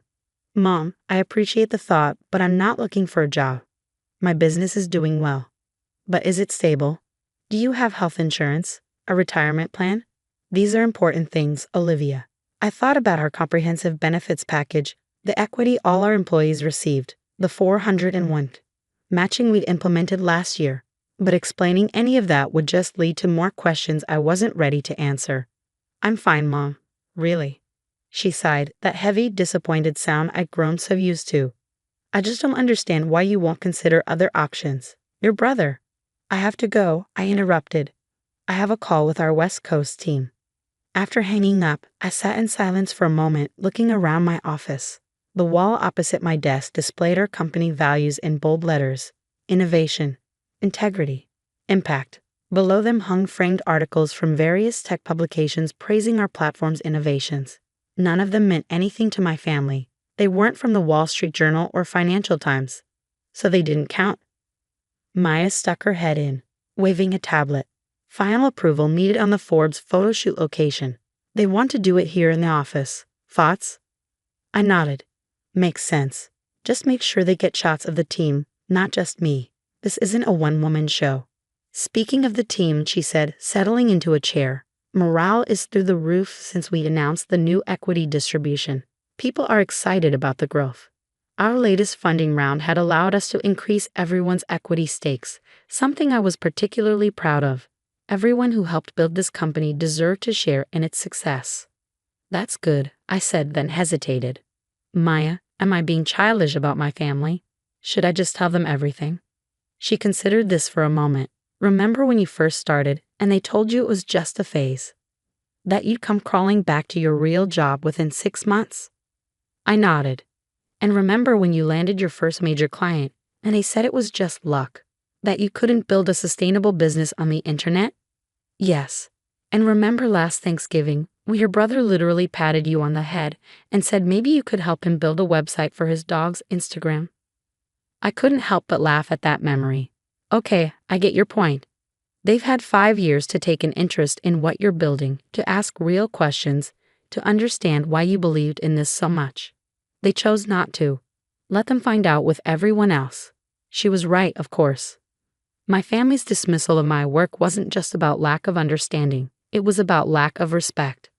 They decided early on that my path wasn't valid, that success only counted if it followed their predetermined script. Well, they were about to learn just how wrong they'd been. The morning the Forbes article was scheduled to go live, I sat in my office, staring at my phone. 3 weeks had passed since Thanksgiving, and my family remained blissfully unaware of what was coming. I declined their weekly dinner invitations, citing work commitments, which wasn't entirely untrue. Preparing for the publicity around the Forbes piece had kept us all busy. It's live, Maya announced, bursting into my office with her tablet. And it's, wow. I took the tablet from her, my heart racing as I read the headline.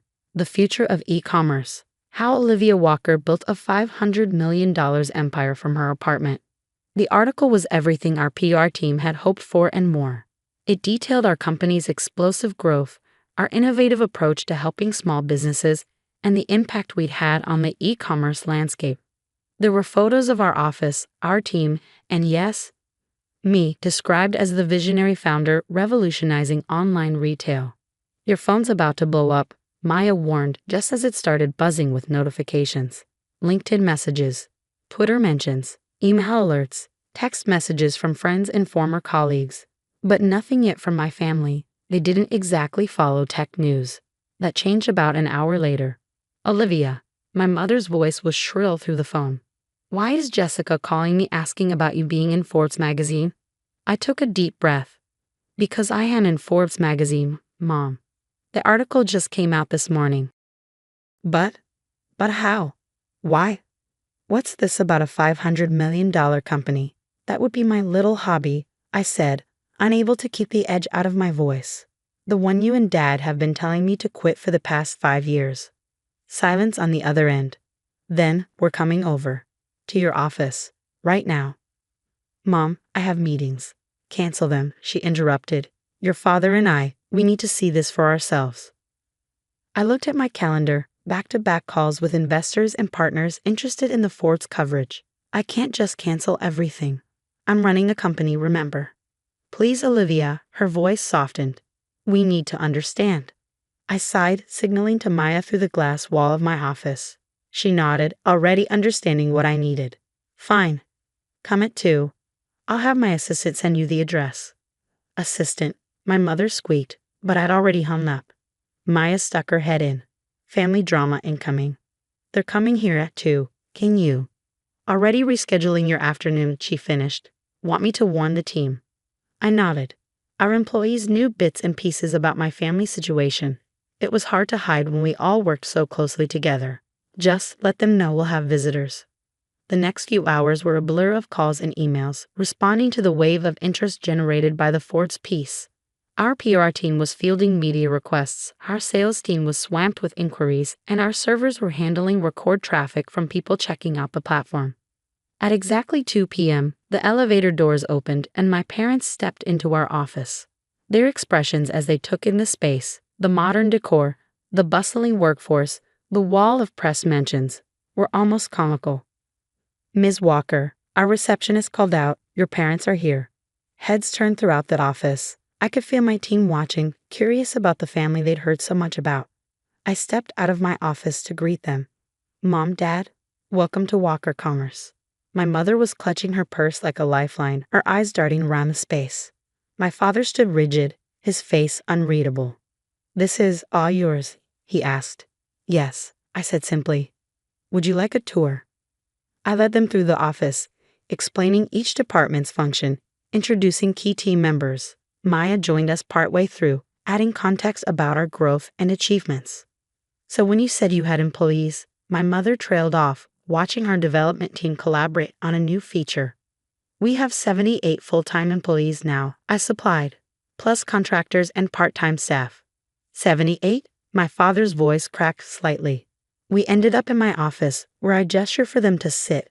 The Ford's article was still open on one of my monitors, and my father's eyes locked onto it. $500 million, he said quietly. Your company is worth $500 million. As of our last valuation round, yes. I sat behind my desk, feeling strangely calm. That was 2 months ago. Given the Ford's coverage, it's probably higher now. My mother was shaking her head slowly. But? How? When? Why did you tell us? When would you have listened? I asked. When I started the company, you told me I was throwing my life away. When I landed my first major clients, you told me it was just luck. When I hired my first employees, you worried I was getting in over my head. We were concerned, my father defended. The internet, it's not stable. We wanted you to have a real career. This is a real career, Dad. Look around you. This is as real as it gets. Just then, Maya knocked and entered with a tablet. Sorry to interrupt, but you need to see this. CNBC wants to do a live interview tomorrow morning. I glanced at the email she was showing me.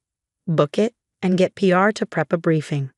My parents watched this exchange with wide eyes, seemingly struggling to reconcile this version of me, the CEO, the decision maker, with their image of their failing daughter.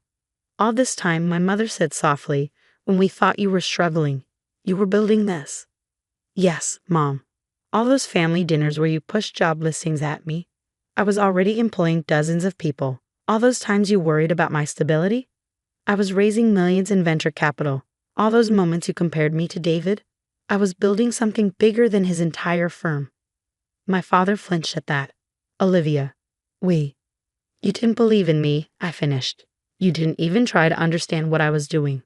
You just decided I was failing because I chose a different path. That's not fair, he protested. We wanted to protect you. No, I said firmly. You wanted to control me. You wanted me to follow your definition of success. But look where I am now. I did this my way, without your support, without your approval, without your help. My mother was crying silently now, dabbing at her eyes with a tissue. My father looked lost, his usual confidence shattered. I think, he said slowly, we owe you an apology. Several, actually, Maya muttered from the doorway. I shot her a look, but couldn't help smiling. Why didn't you tell us? My mother asked again. About any of this. I leaned back in my chair, considering the question. Would it have changed anything? Would you have suddenly understood what I was building? Would you have stopped pushing me to get a real job? They exchanged glances, unable to answer.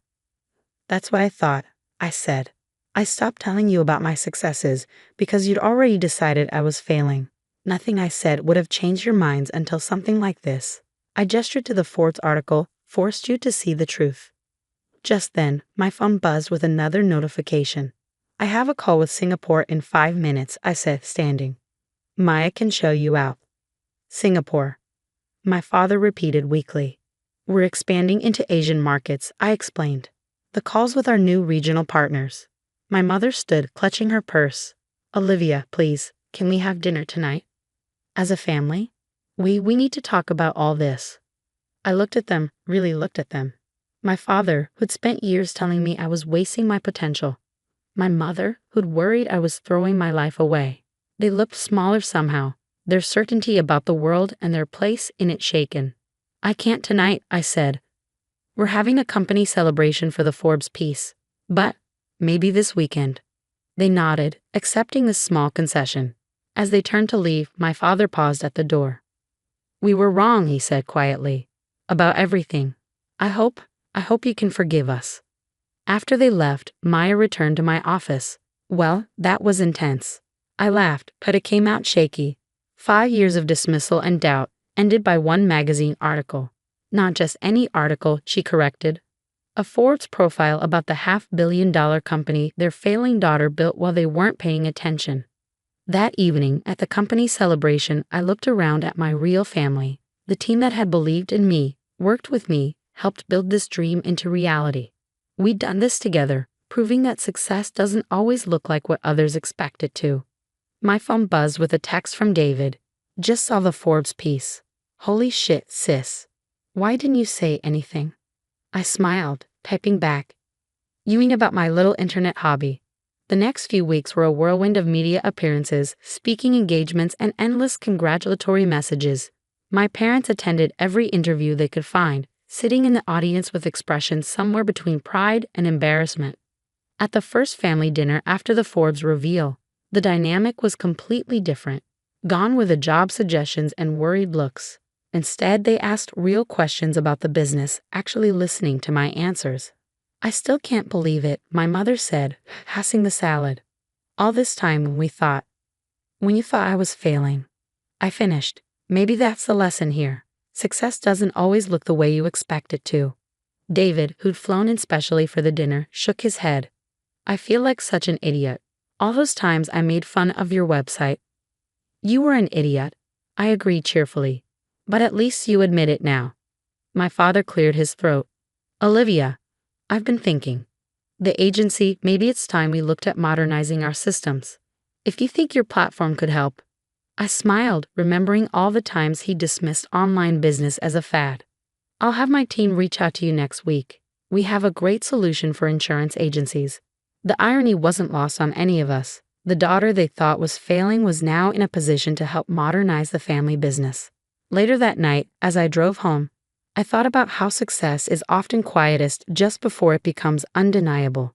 For years, I'd worked in relative obscurity, building something my family couldn't understand or appreciate. But I believed in my vision, even when no one else did.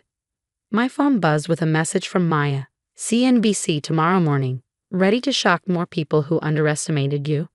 I smiled, thinking about all the other dreamers out there, facing their own doubting families, their own uphill battles. Maybe my story would help them hold onto their vision, even when everyone else called it a hobby.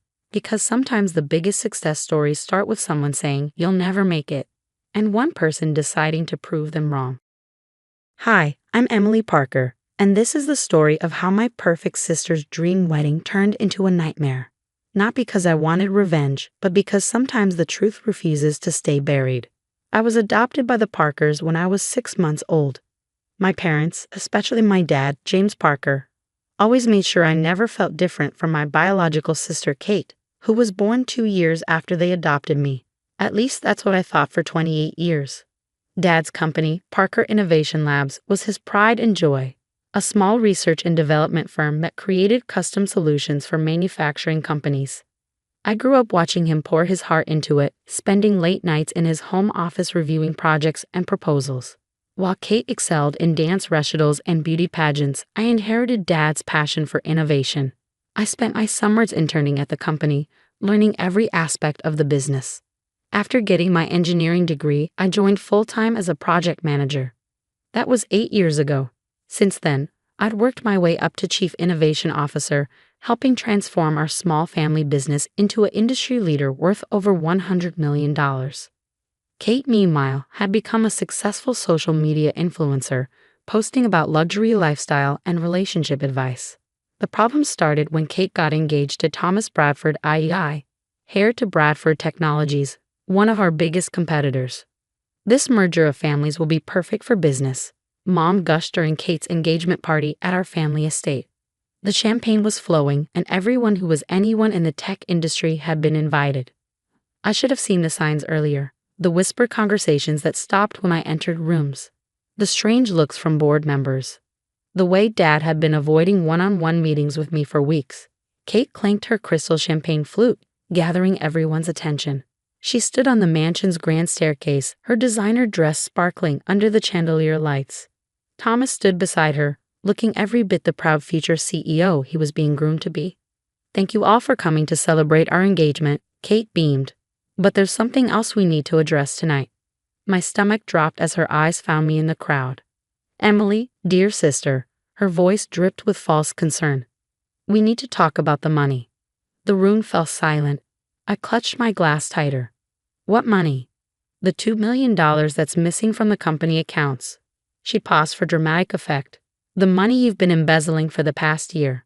The accusation hit me like a physical blow. Whispers erupted around the room. I looked to Dad for support, but he wouldn't meet my eyes. "What are you talking about?" I managed to say. "I would never." "We have proof," Thomas interrupted, pulling out a folder. Financial records showing systematic theft through a series of cleverly hidden transactions, all traced back to your personal accounts. I felt the room spinning. "Dad, you know I would never steal from the company. Everything I've done has been for." "Save it," Kate snapped. "You're just the adopted one, trying to steal what rightfully belongs to the real Parker family. It's time to pay it all back." The silence that followed her words was deafening. I waited for Dad to defend me, to say something, anything. Instead, he slowly nodded. "The evidence is quite clear, Emily," he said quietly. "I think it would be best if you resigned immediately. We won't press charges if you return the money." In that moment, everything I thought I knew about my family shattered. 28 years of love and belonging crumbled under the weight of one accusation. I set my glass down carefully on a nearby table. "You want me to resign? Fine, I quit. But you should check those financial records more carefully before you make accusations." I walked out of the party with my head held high, ignoring the whispers and stares. As I reached my car, I heard Kate's voice ring out from the doorway. "Don't forget to return your company laptop and phone.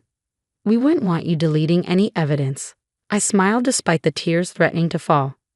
My sister had always been so focused on appearances that she never bothered to learn how the company actually worked. She had no idea that for the past 3 years, I'd been documenting everything.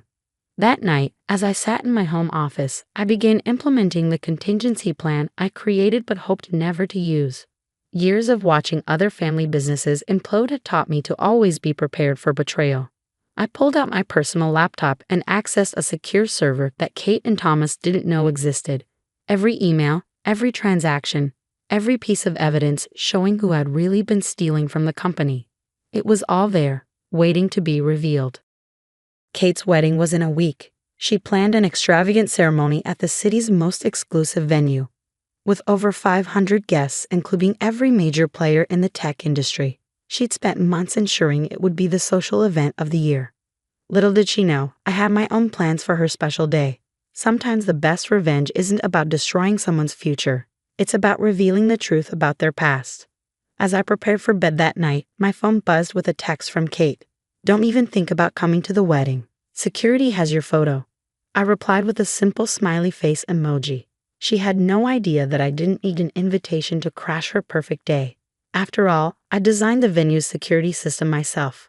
The next 7 days would change everything. But first, I had some calls to make. The morning of Kate's wedding dawned bright and clear. While she was probably getting her hair and makeup done at the Peninsula Hotel's presidential suite, I was in my home office making final preparations. The last week had been busy. I'd reached out to key industry contacts, set up meetings with the SEC, and gathered irrefutable evidence of what had really been happening at Parker Innovation Labs. But my most important call had been to someone Kate had completely forgotten about: our company's original programmer, old Joe. Joe had worked for Dad since the beginning, creating our core software systems. Kate and Thomas thought he retired 6 months ago. They didn't know he still maintained backdoor access to all company servers at my request. Got everything? I texted Joe at 9 a.m., all downloaded and verified, he replied. They never changed the master passwords. Amateurs. I smiled, thinking of Kate's face when she realized her clever financial tricks weren't so clever after all. The money she accused me of stealing. Every penny could be traced back to offshore accounts belonging to her fiance's family. At precisely 2 p.m., I parked my car 2 blocks from the St. Regis Hotel. The wedding was scheduled for 4 p.m. in the Grand Ballroom. Security was tight. Kate had made sure of that. But she'd forgotten one crucial detail. I'd installed the hotel's entire security infrastructure 3 years ago through Parker Innovation Labs. I walked through the service entrance, nodding to the kitchen staff who recognized me from the system installation. My fingerprints still worked on the biometric locks, another oversight. I made my way to the control room, where my old friend Marcus was working security. Emily? He looked surprised. They said you were banned. I handed him a USB drive. Marcus, remember when I saved your job last year after that breach? I need a favor. 20 minutes later, I was settled in the ballroom's upper control booth. Below, guests were arriving, the who's who of the tech industry, all dressed in their finest. Mom was greeting people, wearing an expensive new dress. Dad stood with Thomas's parents, probably discussing the merger they'd announced yesterday. The merger that would save Bradford Technologies from bankruptcy, using Parker Innovation Labs' money. My money. The money Kate accused me of stealing. At 3:55 p.m., Kate made her entrance for photos. She looked stunning in her designer gown, beaming as cameras flashed. Thomas waited at the altar, looking every bit the proud groom. I waited until the ceremony began, until the minister asked if anyone had any objections. That's when I activated Joe's program. The ballroom's lights dimmed. The massive screens meant for wedding photos came to life. And there, in high definition, began playing a presentation I titled The Truth About the Parker Family Fortune. Financial records, emails, secret meetings, every corrupt dealing, every stolen dollar, every lie, displayed for all to see. Kate's face went from confusion to horror as she watched proof of her fiance's embezzlement scheme unfold on screen. "Turn it off," Thomas shouted, but the hotel's systems weren't responding to anyone but me. Then came the recording, a conversation between Kate and Thomas from 3 months ago. "Once we frame Emily for the missing money, Dad will have to give me control of the company." Kate's voice filled the ballroom. "The adopted brat never deserved it anyway. And once we merge the companies," Thomas replied, "we can sell off Parker's assets to cover Bradford's debts. Your father will never know what hit him." The screen switched to security footage of them doctoring financial records in Thomas's office, carefully cracking the trail that would lead to me. The ballroom erupted in chaos. I emerged from the control booth, walking calmly down the main aisle. Kate stood frozen in her white dress, mascara running down her cheeks. "Security," she screamed when she saw me. "They work for me," I said quietly, or rather, they work for Parker Innovation Labs' security division, which I built from the ground up. Dad stepped forward, his face ashen. "Emily, Save it," I cut him off. "Check your email. You'll find copies of everything you just saw, plus documentation of every innovation and client relationship I brought to the company. My resignation terms are attached. You have 1 hour to accept them." "You're bluffing," Thomas snarled. "You've got nothing." I smiled. "The SEC disagrees. They're very interested in Bradford Technologies' creative accounting, as are your shareholders." I nodded towards several pale-faced board members in the crowd. "Oh, and Kate, you were right about one thing. I'm not a real Parker. I'm better. I built that company into what it is today, while you were busy taking selfies and plotting theft." Mom tried to approach me, but I held up my hand. "My terms are simple. I take 51% ownership of Parker Innovation Labs, effective immediately. Kate and Thomas are banned from any involvement in the company. And Dad, you can keep your position as figurehead CEO, but your voting rights go to me. And if we refuse? Kate's voice shook. Then I release everything to the media. Parker Innovation Labs might survive the scandal. Bradford Technologies won't. I turned to the shocked guests. I suggest you all go home. I don't think there's going to be a wedding today. The next few hours were a blur of lawyers, documents, and tears. By midnight, I owned controlling interest in the company I'd helped build. Bradford Technologies stock was in freefall, and Kate's perfect wedding had become the scandal of the year. 1 week later, I sat in my new office, formerly Dad's, reviewing acquisition proposals for what remained of Bradford Technologies. A knock at the door interrupted my work. It was Dad, looking older than I'd ever seen him. I should have believed in you, he said quietly. Yes, you should have. Can we have her fix this? I thought about it. Maybe. Not as father and daughter, you lost that right at the engagement party. But as business partners, we'll see. You taught me my first lesson about innovation. Sometimes you have to tear something down completely before you can build it back better. He nodded sadly and left. I turned back to my window, looking out at the city skyline. My phone buzzed. A text from Kate. I'm sorry, I was wrong about everything. I didn't reply. Some apologies come too late. They say success is the best revenge, but I disagree. The best revenge is forcing people to face their own lies. Kate wanted a wedding that everyone would remember. Well, she got her wish, just not in the way she planned. As for me, I'm still the same person who loves innovation and building things. The only difference is now everyone knows what I'm capable of, and no one will ever call me just the adopted one again. You're fired. 2 words I never expected to hear from my own father. Yet there he sat behind his mahogany desk, his steel-gray eyes fixed on me with a coldness I'd never seen before. The office felt suffocating, despite the floor-to-ceiling windows overlooking the Manhattan skyline. Dad, if you just listen about the Henderson account. He held up his hand, silencing me. It's Mr. Matthews in this office, Alexandra. And the Henderson account was the final straw. Your innovative approach cost us a $12 million contract. I gripped the arms of my chair, forcing myself to stay calm. The traditional approach wasn't working. If we just tried my strategy for 1 more month. Enough. He slammed his hand on the desk, making his Best CEO award rattle. This isn't some startup playground where you can experiment with wild ideas. This is Matthews and Sons, a company that's been built on tradition and proven methods for 40 years. I could back a laugh at the irony of Matthews and Sons, considering I, his only daughter, had worked here since I was 16, starting in the mailroom and working my way up through every department. Meanwhile, my younger brother David had waltzed in straight from business school into a vice president position. The board agrees with me, he continued, shuffling some papers on his desk. You're not cut out for business, Alexandra. Not at this level. Maybe something smaller would suit you better. A boutique shop, perhaps, or a small local consulting firm. The condescension in his voice made my blood boil. I stood up slowly, smoothing down my charcoal gray suit, the same one I'd worn to countless meetings where I'd brought in millions in new business. Business that apparently didn't matter now.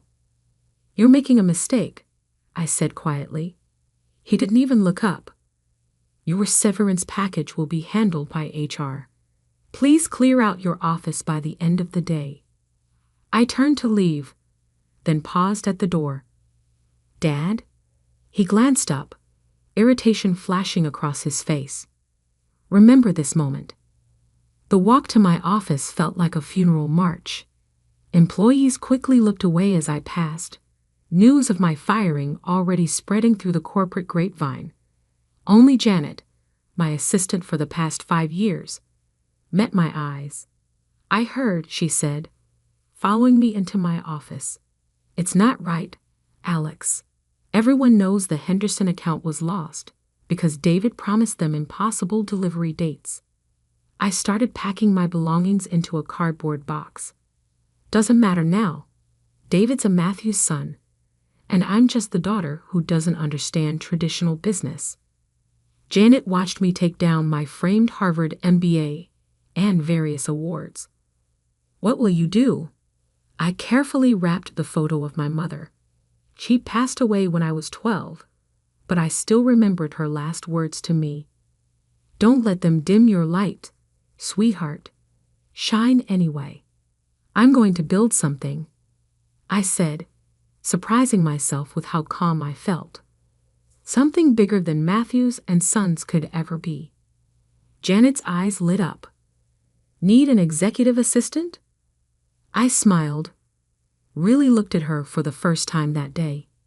Janet wasn't just an assistant. She was a brilliant operations manager trapped in an administrative role because of the old boys club mentality at Matthews and Sons.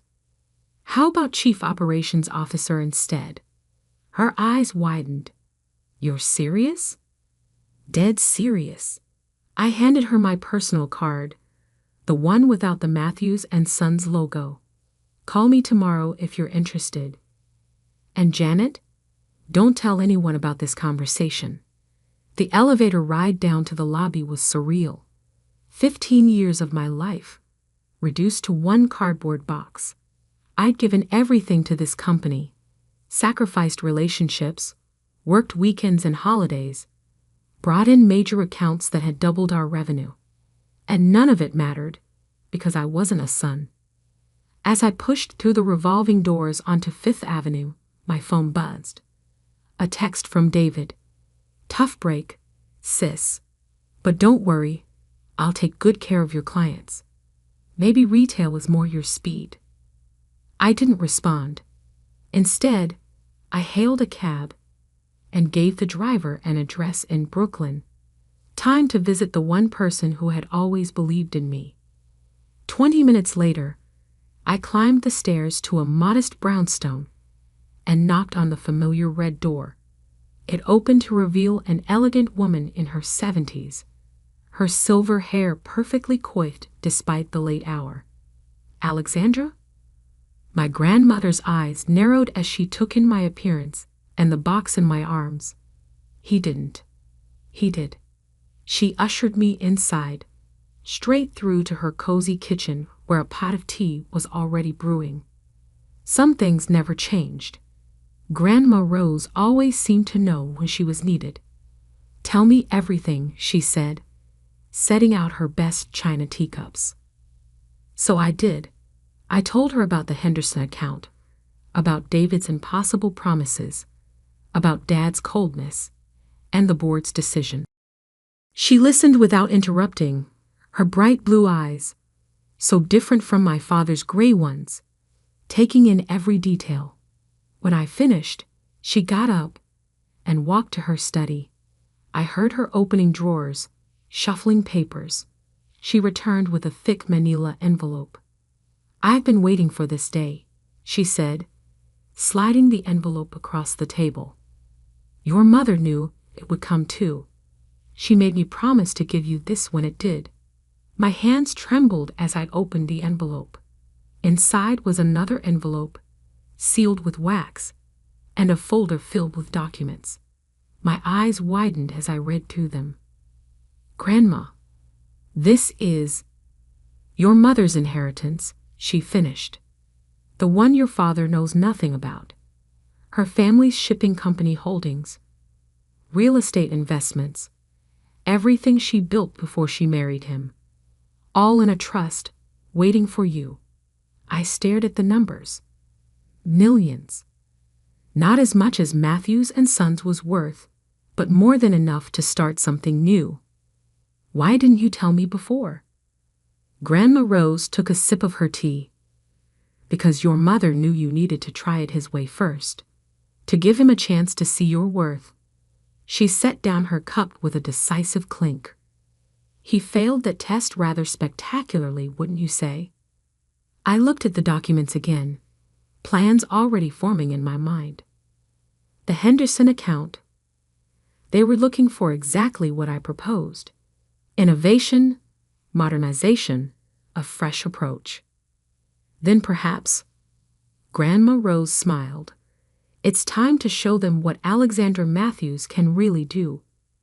I stayed at my grandmother's house late into the night planning. By the time I left, I had the beginnings of a strategy that would change everything. Dad thought I wasn't cut out for business? Fine. I'd show him exactly what kind of business I was cut out for. The game was about to change, and Matthews and Sons wouldn't know what hit them until it was too late. 1 year later, the Henderson Group's downtown headquarters buzzed with anticipation. In the main conference room, Janet, now my COO, was setting up for our presentation. Through the glass walls, I could see Thomas Henderson himself pacing, checking his watch every few minutes. "They're here," Janet whispered, glancing at her tablet. Matthews and Sons representatives just arrived in the lobby. I smoothed down my tailored Armani suit, crimson red, a far cry from the conservative grays and blacks my father preferred. Right on time to watch their biggest account slip away. "Alex." Janet's eyes sparkled with mischief. "Did you plan this? The presentation time?" "Pure coincidence," I smiled. "The fact that my father and brother are desperate to keep Henderson's business while I'm here to take it. Now that's just good strategy." The last year had been a whirlwind. Using my mother's inheritance and Grandma Rose's connections, I'd built Nova Enterprises from the ground up. We specialized in exactly what Matthews and Sons feared most: innovative business solutions for the digital age. Janet had been instrumental, bringing over key talent who'd been overlooked at Matthews and Sons. Turns out I wasn't the only one tired of traditional methods. The conference room door opened. Thomas Henderson entered, followed by his board members. And behind them, looking significantly more worn than the last time I'd seen them, came my father and brother. Dad stopped short when he saw me, his face draining of color. David actually took a step backward, nearly colliding with a board member. "Alexandra?" My father's voice cracked slightly. "Mr. Matthews?" I replied coolly, extending my hand. What a surprise. I wasn't aware Matthews and Sons would be joining us today. Thomas Henderson looked between us, confusion evident on his face. "You know each other?" "Ms. Matthews used to work for us," my father said stiffly, ignoring my outstretched hand. "Matthews?" Thomas raised an eyebrow. "Any relation?" "Just a former employee," Dad cut in quickly. "Actually," I smiled, "I'm his daughter, but that's ancient history. Shall we begin the presentation?" The next hour was a masterclass in everything my father had dismissed as wild ideas. I showed them Nova's digital transformation strategy, our AI-driven analytics, our cloud-based solutions, everything the Henderson Group had wanted a year ago when Matthews and Sons had insisted on sticking to outdated methods. David's face grew increasingly red as board members nodded appreciatively. My father sat stone-faced, but I could see his hands clenching under the table. "Very impressive, Ms. Matthews," Thomas said when I finished. "This is exactly what we've been looking for. But I have to ask, why didn't you propose these solutions when you were with Matthews and Sons?" The room went silent. All eyes turned to my father. "Oh, what I did," I replied softly. "In fact, it was my last presentation before leaving the company. Wasn't it, Mr. Matthews?" Dad's jaw tightened. Before he could respond, Thomas Henderson stood up. "Well, I think we've seen everything we need. Ms. Matthews, your proposal is exactly what the Henderson Group needs to move forward. I believe our legal team already has the contracts drawn up." "What?" David spluttered. "You can't be serious." We've handled your business for 20 years. And in those 20 years, you've fallen behind every technological advancement in the industry. Thomas replied firmly, "It's time for a change." As the contracts were being signed, I caught my father's eye. He looked older somehow, defeated. Part of me felt a twinge of sympathy, but then I remembered that day in his office, his cold dismissal of everything I tried to build. The Henderson account was just the beginning. Over the next 6 months, Nova Enterprises systematically targeted Matthews and Sons' biggest clients. We didn't poach them. We simply offered them what they've been begging for: innovation, efficiency, results. One by one, they jumped ship. Then came the day I'd been waiting for. Janet burst into my office, her face flushed with excitement. "Alex, you need to see this." She handed me her tablet. On the screen was a financial news article: Matthews and Sons stock plummets amid client exodus. Bankruptcy fears loom. Below was a photo of my father leaving his office, looking haggard. The caption read, "CEO Robert Matthews declines to comment on company's future." My phone rang. Grandma Rose's number. "I just saw the news," she said when I answered. "How are you feeling?"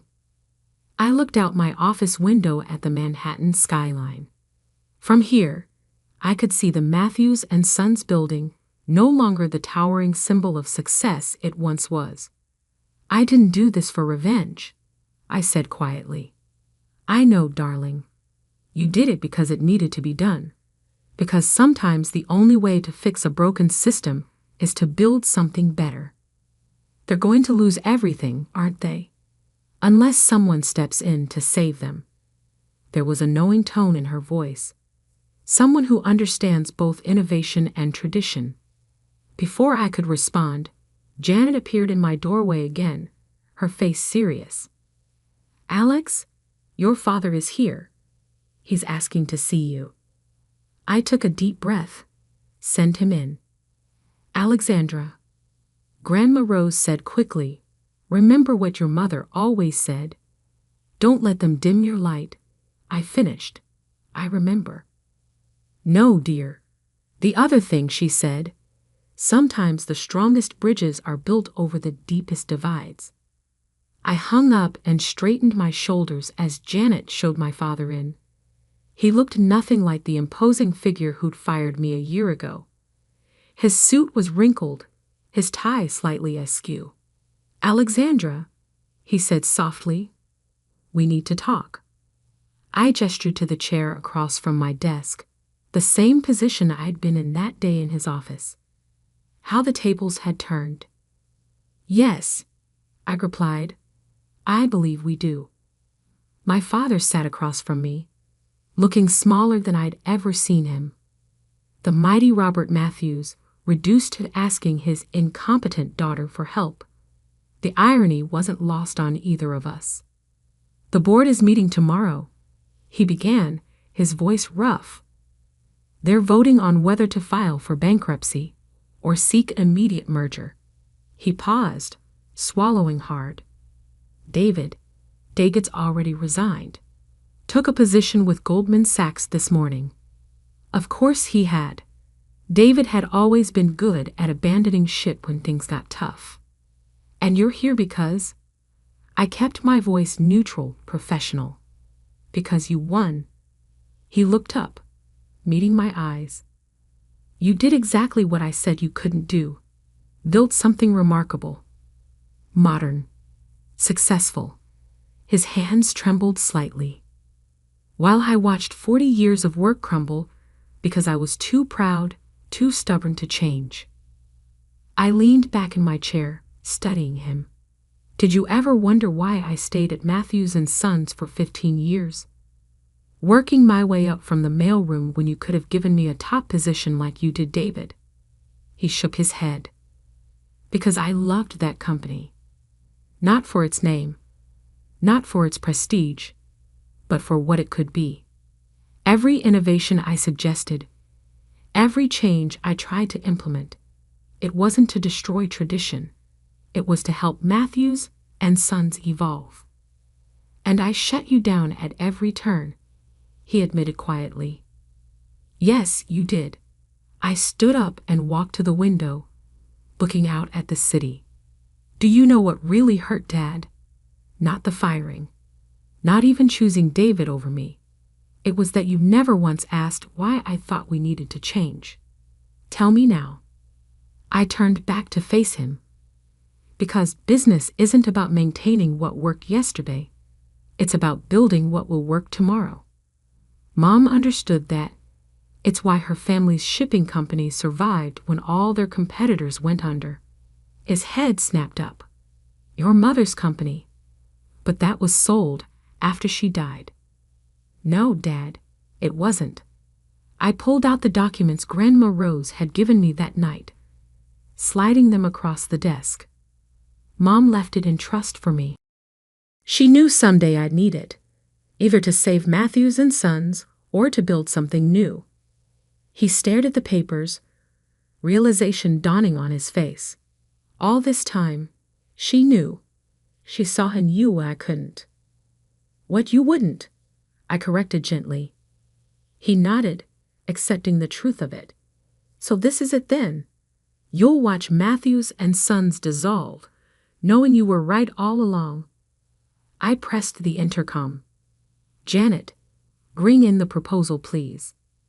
Janet entered with a thick folder, placing it on my desk with a knowing smile before leaving us alone again. What's this? My father asked. A merger proposal. Nova Enterprises wants to acquire Matthews and Sons. His eyes widened. You'd buy us out? No. I sat down again, opening the folder. I'm proposing a true merger.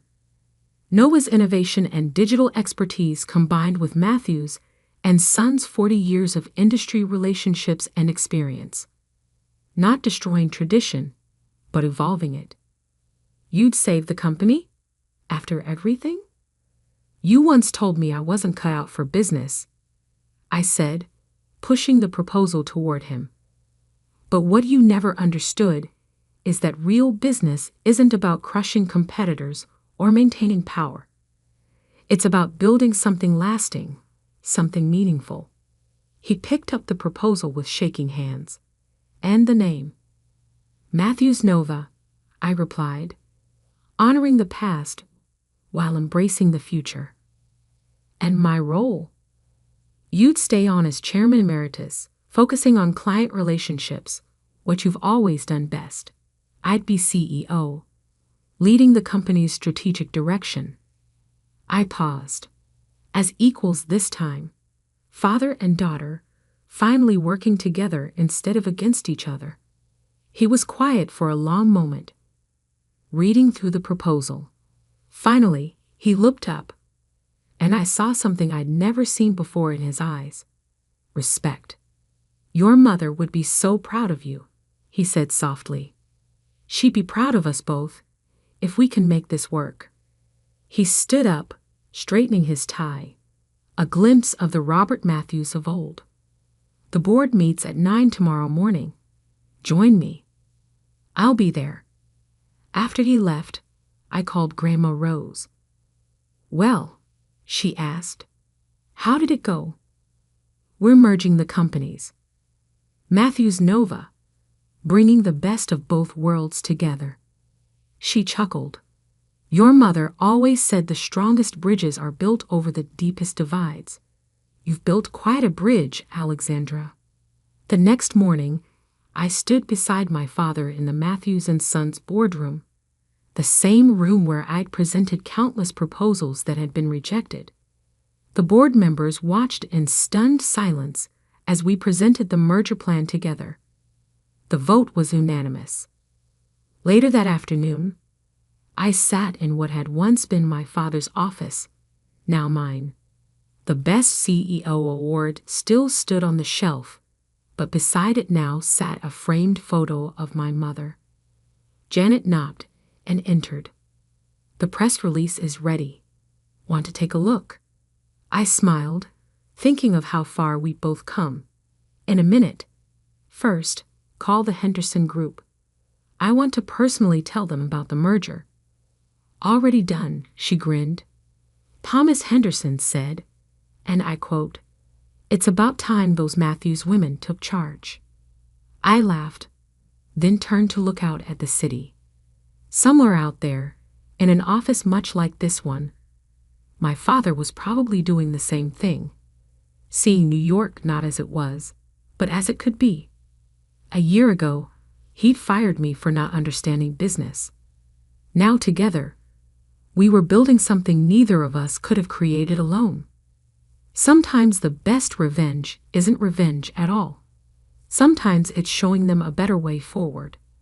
And sometimes, just sometimes, the black sheep of the family becomes its greatest legacy. That evening, I visited my mother's grave, placing a single white rose beside her headstone. The merger announcement was already making headlines. Matthews Nova, a new era in business. "You were right, Mom," I whispered. About everything. My phone buzzed. A text from Dad. "Dinner tomorrow? I'd love to hear more of your ideas about the digital transformation project." I smiled, typing back, looking forward to it. The sun was setting over Manhattan, casting long shadows across the cemetery. But I wasn't standing in anyone's shadow anymore. I was casting my own light, bright enough for us all to see by. And that, perhaps, was the greatest success of all. Emily sneered at me after I announced my resignation, and I responded by maintaining a silent, steady gaze. Our conversation had revolved around the company's decision to cut labor costs, with particular disdain aimed at those supposedly exploiting overtime pay. Tom, too, seemed to relish the notion of trimming expenses. A week later, my phone incessantly rang with calls from the company. Upon answering, the president inquired sharply, "Who exactly are you?" I couldn't help but scoff mockingly at the president's question. In response, I introduced myself as Lily Johnson, a 59-year-old employee with 37 years of dedicated service since my college graduation. I explained our company's role in providing administrative services, particularly catering to busy company presidents handling clerical work. Specializing in tax-related matters, I proudly managed 45 clients, a responsibility that had grown overwhelming despite the assistance of a part-timer. Despite the challenges, I couldn't show any sign of weakness. Our clients were long-standing relationships, and their adversities fueled my determination. Today, as I sat in front of my computer, the relentless harassment from Tom and Emily weighed heavily on my mind. Tom, 7 years my junior and now the head of the tax department, had drastically changed his demeanor 3 months ago upon promotion. His once polite tone was replaced with condescension and complaints, making every interaction a struggle. Even when I countered, he remained unfazed, instructing me to consult a manual for guidance and warning against unnecessary actions. Emily, Tom's assistant, joined in the harassment, criticizing my efficiency and mocking my rank and file status. Despite being the first to decline a promotion to department head, a fact unknown to Tom and Emily, I committed to completing my regular duties. Their harassment persisted, with Tom accusing me of increasing overtime, branding it a waste. Emily echoed his sentiment, sighing as she claimed my constant overtime was dragging down the entire tax department's performance. The recent cause of my overtime was Tom unexpectedly leaving a month's worth of client files on my desk to be filed by the end of the month after work. My face drained of color as I glanced at the files before me. "Wait, these all have deadlines this month, right?" I uttered in confusion. However, before I could grasp the gravity of the situation, Tom was already packing up his desk, completely uninterested in addressing my concerns. "I'm heading out. Take care with that," he casually remarked as he swiftly left the office, leaving me with a pile of urgent tasks. Emily followed suit, adding insult to injury with a mocking laugh. The incredulity of the situation weighed on me, and I sighed heavily as I opened the client files scattered on my desk. To my dismay, some of the files were originally Emily's responsibility. The realization deepened my sigh. I understood why Tom had been subjecting me to relentless harassment. They wanted me to retire quickly. My extensive experience and deeper knowledge in taxation made me a preferred resource for other members of the tax department over Tom. Tom's unapproachable demeanor and unattractive appearance made everyone, except Emily, avoid him. It seemed Emily's proximity to him was strategic, driven by Tom's preference for younger female employees. The shallow nature of their thinking sent a chill down my spine. Emily's harassment was not just a personal vendetta. She aimed to curry favor with Tom, the one evaluating the tax department's performance. Despite these challenges, I had to manage the declarations. Alongside preparing tax declarations for my assigned companies, it seemed today's workload was far from over. However, claiming overtime would only invite complaints from Tom and Emily, leaving me resigned to the prospect of unpaid extra hours. Then, unexpectedly, I received a summons to the president's office. Our company had recently undergone a change in leadership due to the former president's sudden illness. The new president, the former president's son, wasn't fully acquainted with our company. As I entered the office, I noticed Tom and Emily with unpleasant smirks on their faces. In a tense atmosphere, the president dropped a bombshell. "Lily, we'll need you to resign by the end of this month." My mind spun as I asked for clarification.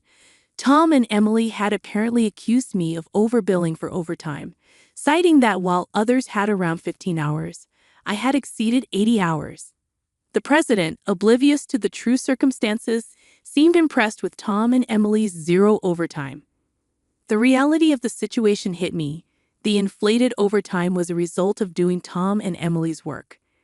However, revealing Tom's instructions would risk portraying it as my own inability to manage time effectively. I presented the facts, asserting that I hadn't overbilled for overtime but struggled to finish my workload within regular hours. The president sighed deeply, expressing doubt but acknowledging the lack of evidence to pursue the matter further. Nevertheless, he insisted that they couldn't retain someone working at such a slow pace. Resigned to the situation, the president suggested my resignation, and it seemed his mind was made up. Told to leave the company I had devoted 37 years to, I felt a weariness settle in. Despite my dedication, the additional workload from Tom and Emily went unappreciated. I agreed to resign at the end of the month, acknowledging that I had already communicated my decision to the president. As I glanced at Tom and Emily, their vulgar smiles reflected satisfaction. Leaving the president's office, Emily taunted me with a sarcastic, "Thanks for quitting," her sneer cutting through. I responded with a silent stare, facing similar disdain from Tom, who shared his approval of cutting labor costs and labeled me as someone exploiting overtime pay. Observing their cheerful conversation, I pondered the handover process. Creating documents for all my clients, I ensured proper farewells and appointments with those I could meet personally.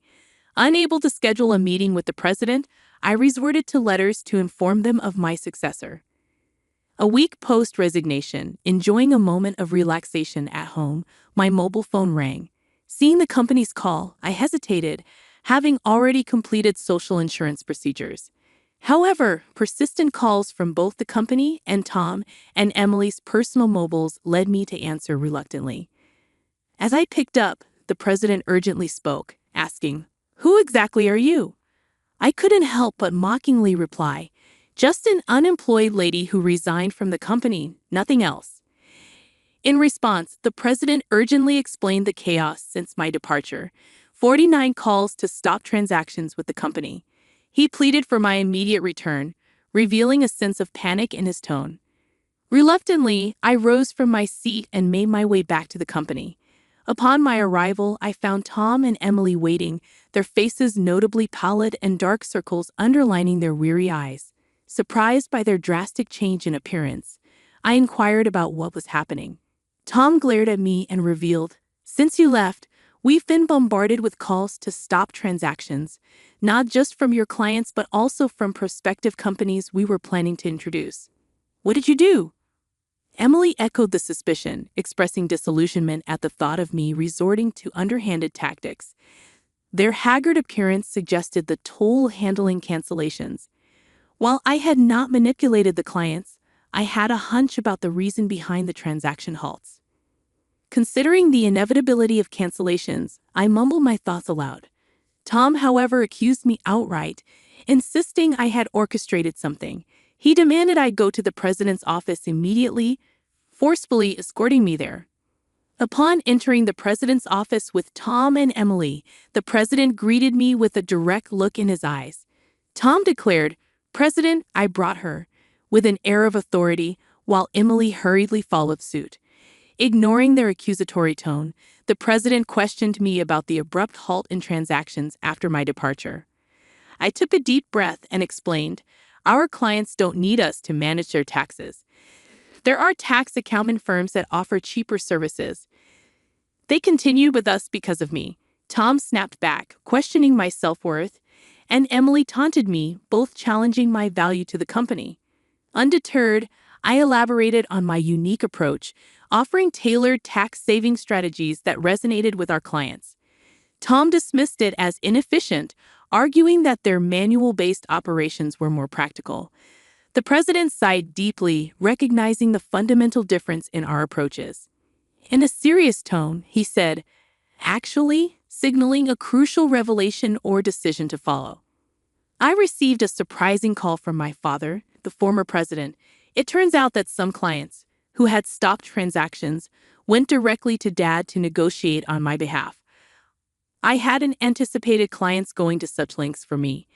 Dad emphasized that the tax department thrived because of my contributions. Not only did I manage my clients efficiently, but I also supported my colleagues' clients, possessing knowledge that even Tom couldn't match. Dad disclosed that if I hadn't declined the promotion, I would have held a higher position than a department head by now. The current president expressed regret with a pained expression. Emily appeared shocked, probably grappling with the idea that I could have been her superior. The president apologized for making me resign initially and asked if I would consider revoking my resignation. According to Dad, I was indispensable to the company. While I appreciated the change in the president's perspective, I hesitated to accept. Tom interrupted our conversation, visibly upset, and protested the president's decision, questioning why I was chosen over him. Emily echoed his sentiments, praising Tom's leadership and expressing disbelief at the preference for me. The president then sternly addressed them, revealing that since my resignation, numerous complaints had been received from the tax department, suggesting they had been shifting their workload onto others. Tom's face turned pale as the president exposed the fact that he had been pushing the preparation of client declaration forms onto subordinates, including Emily's work for multiple clients. The president pointed out the irony, considering Tom had accused me of being a salary thief. Observing Tom and Emily's pale expressions, the president continued by revealing an alleged leak about their romantic involvement. Tom struggled to defend himself, claiming he was merely mentoring Emily as her superior. However, the president produced receipts from the accounting department, indicating dining expenses filed by Tom. Confronted with evidence, Tom, sweating profusely, was unable to provide a convincing explanation.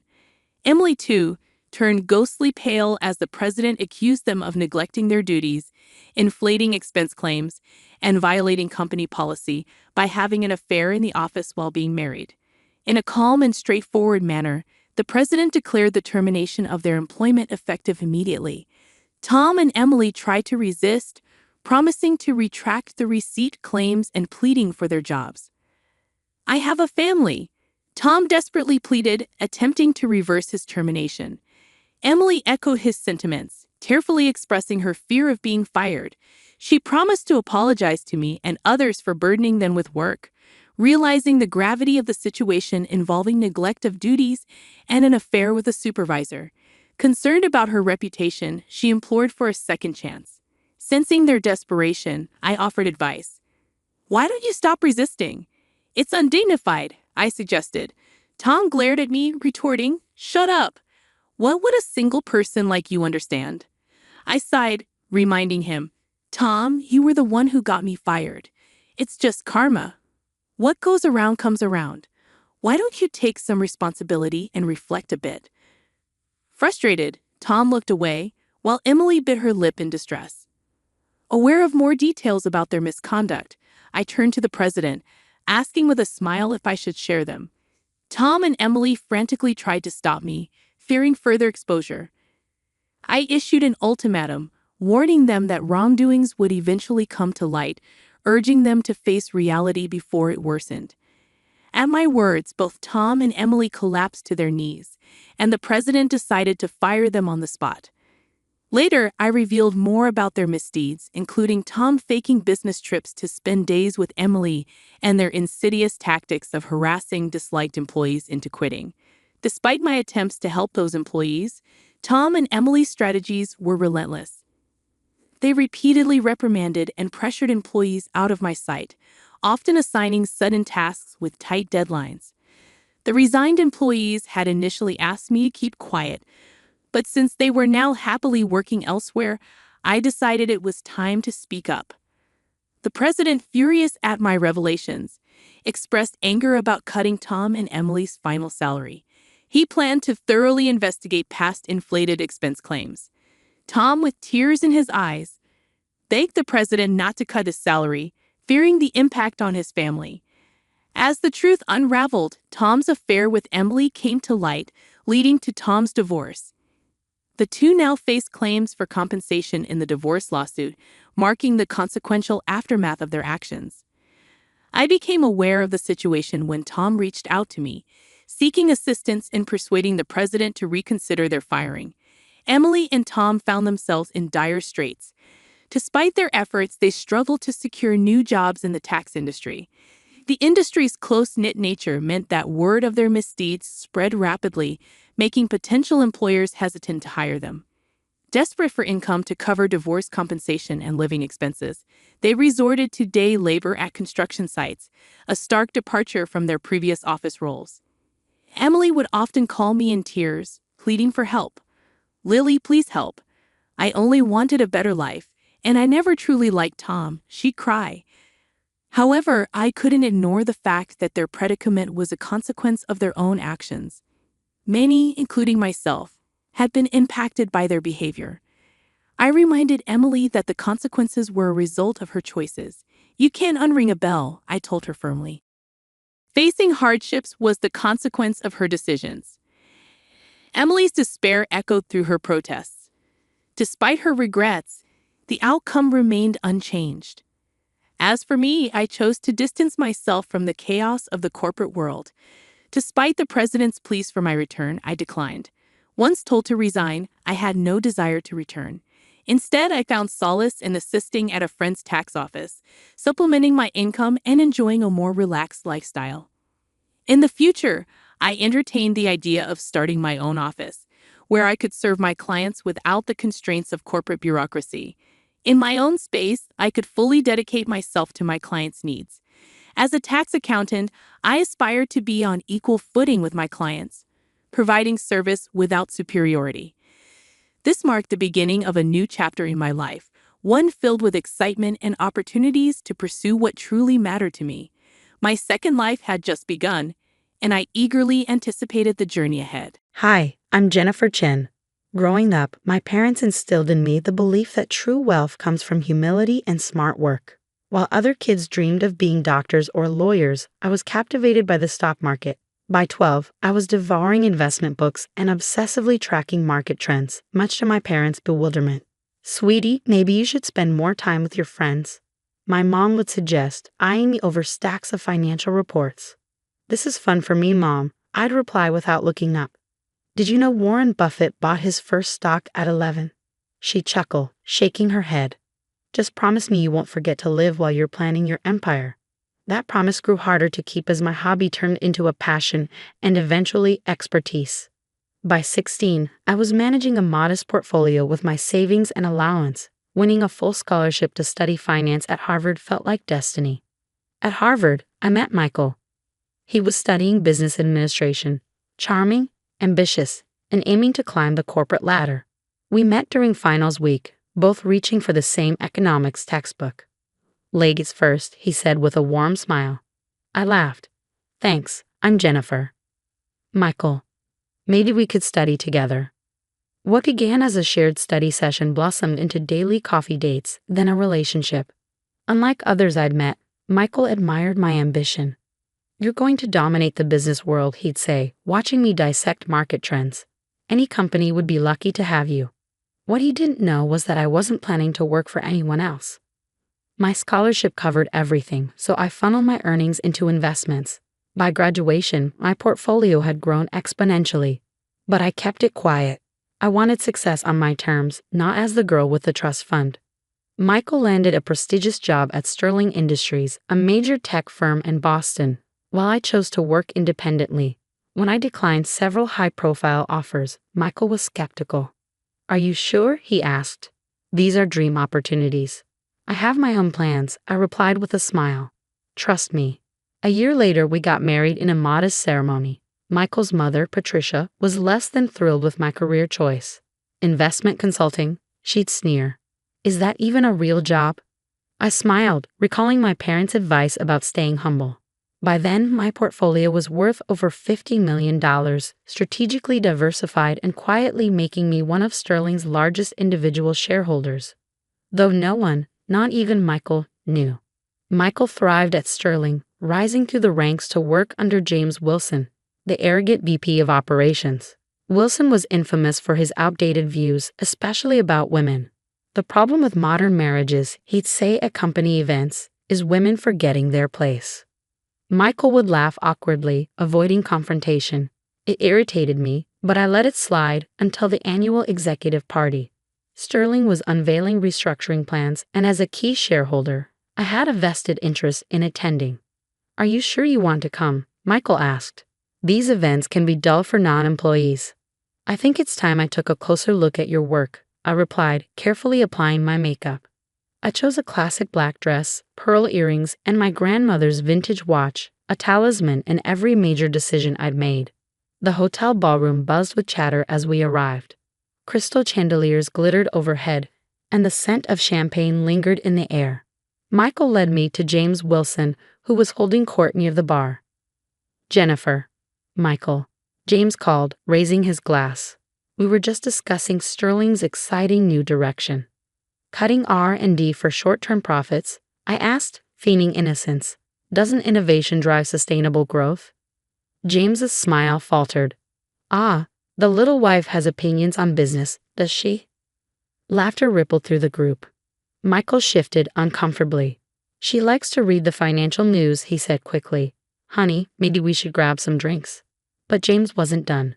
"Sterling's biggest problem," he announced loudly, "is too many voices from people who don't understand real business, like housewives who think reading the Wall Street Journal makes them experts." The crowd chuckled, but I noticed the CEO, Thomas Richards, watching with interest. My husband, once so proud of my intelligence, stared at his shoes. Before I could speak, a familiar voice interrupted. "Actually, James, you might want to rethink that." Sarah Martinez, my private banker and confidant, stepped forward, her smile sharp. "Should I explain, Jennifer, or would you like to?" James's smug expression faltered. "What's going on here?" I straightened, feeling my grandmother's watch against my wrist. The time had come. "Since you're so concerned about shareholder value, James," I said, my voice calm, "perhaps we should discuss the report I'm presenting at Monday's board meeting, the one outlining why your restructuring plan will fail." James turned crimson. "Board meeting? What are you talking about?" CEO Richards stepped forward, his expression thoughtful. "Jennifer Chen, JC Holdings." I knew the name sounded familiar. I smiled. Surprise. Strategic anonymity can be a powerful tool. "What's going on?" Michael whispered, his face pale and voice trembling. Sarah stepped forward, her tone cutting through the silence. "Your wife," she announced to the room, "owns 51% of Sterling Industries shares. And no, she doesn't spend her days shopping." The silence hung for a moment before chaos erupted. James Wilson's face turned a vivid red, cycling through shades I didn't know were possible. Michael looked as though he might faint. "This is absurd," James sputtered. "There must be some mistake." Sarah, ever composed, tapped on her tablet. "I can show you the documentation if you'd like. I have all the records right here." CEO Richards stepped forward, a slight smile tugging at the corners of his mouth. That won't be necessary, Sarah. I've suspected as much for some time. The board has been impressed with Mrs. Chen's insights and recommendations for years. James turned to him, stunned. You knew? Of course, Richards replied smoothly. Why do you think your restructuring plan hasn't been approved? Mrs. Chen raised significant objections. Michael finally found his voice, though it wavered. Jennifer. How? When? I met his wide-eyed gaze. Perhaps we should continue this conversation somewhere more private, I suggested, glancing at the growing crowd of onlookers. My office is just upstairs, Richards offered. Shall we? The elevator ride was oppressively silent. Michael alternated between glancing at me and staring at the floor, while James seethed. Sarah, steady as ever, stood by my side, a quiet but unwavering presence. Richard's office was expansive, with panoramic views of the Boston skyline. As we took our seats, James immediately claimed the chair nearest Richard's desk, as if proximity could restore his authority. Well, Richards began, leaning back in his chair, this has been an eventful evening. Eventful? James exploded. This is outrageous. She can't possibly. She can and does. Sarah interrupted, laying documents on the desk. Jennifer Chen, through carefully managed investment vehicles, controls 51% of Sterling Industries. She's been building her position over the past 5 years. Michael's expression morphed from confusion to hurt. 5 years? But we've been married for 3. I started investing in Sterling before we met. I explained evenly. The company had potential but needed modernization. I saw an opportunity. Modernization? James sneered. Yes, James, I replied calmly. Modernization. Like fostering innovation instead of getting R&D. Like respecting your employees instead of perpetuating a toxic workplace. Richards leaned forward. Mrs. Chen's recommendations have been instrumental in shaping our strategy. Her analysis has consistently outperformed expectations. Michael's voice was barely audible. Why didn't you tell me? I held his gaze. Would it have made a difference? Would you have defended me against James's comments if you'd known I was Sterling's majority shareholder? He flinched, the answer clear without being spoken. This is preposterous, James barked, rising from his chair. I've dedicated 15 years to Sterling. You can't just turn it into a toxic environment where innovation and talent are stifled. I interrupted. James, your restructuring plan would destroy this company. The board won't be supporting it, Richards cut in. In fact, we need to discuss your future with Sterling. My future? James looked stricken. Yes, I said, standing to meet his glare.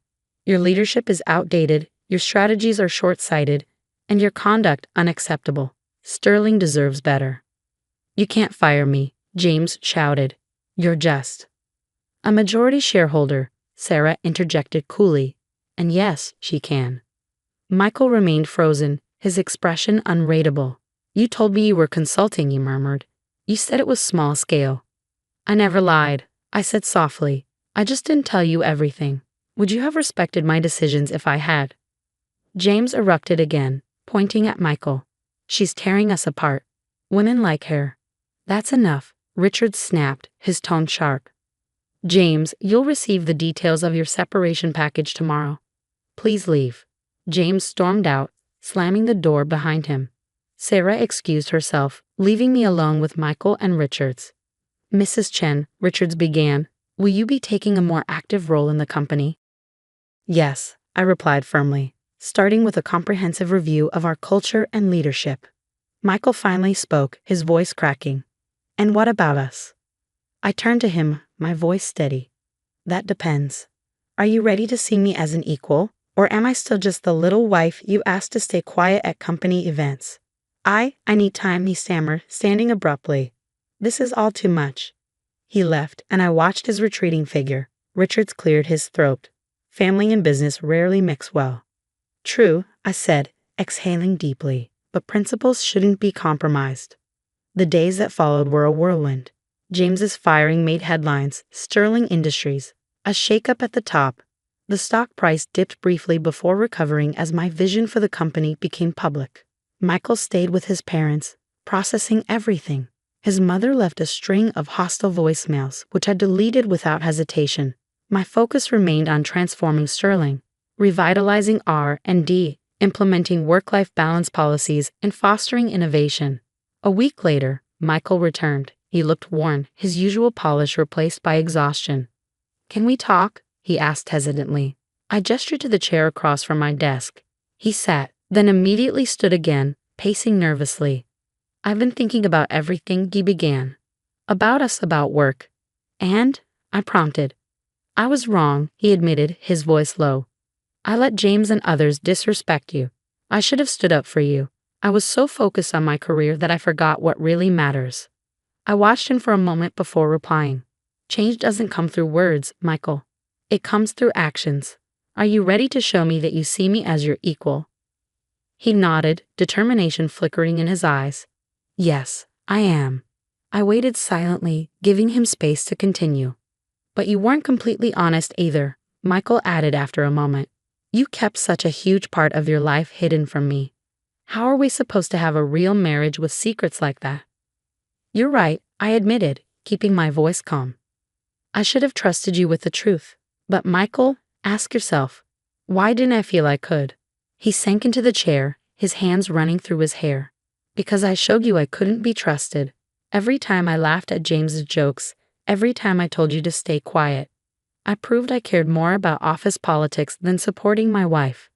The next few weeks tested everything: my marriage, my resolve, and my ability to steer Sterling Industries through massive change. James Wilson hadn't gone quietly. He hired a lawyer and threatened to sue for wrongful termination, and his allies within the company whispered behind my back.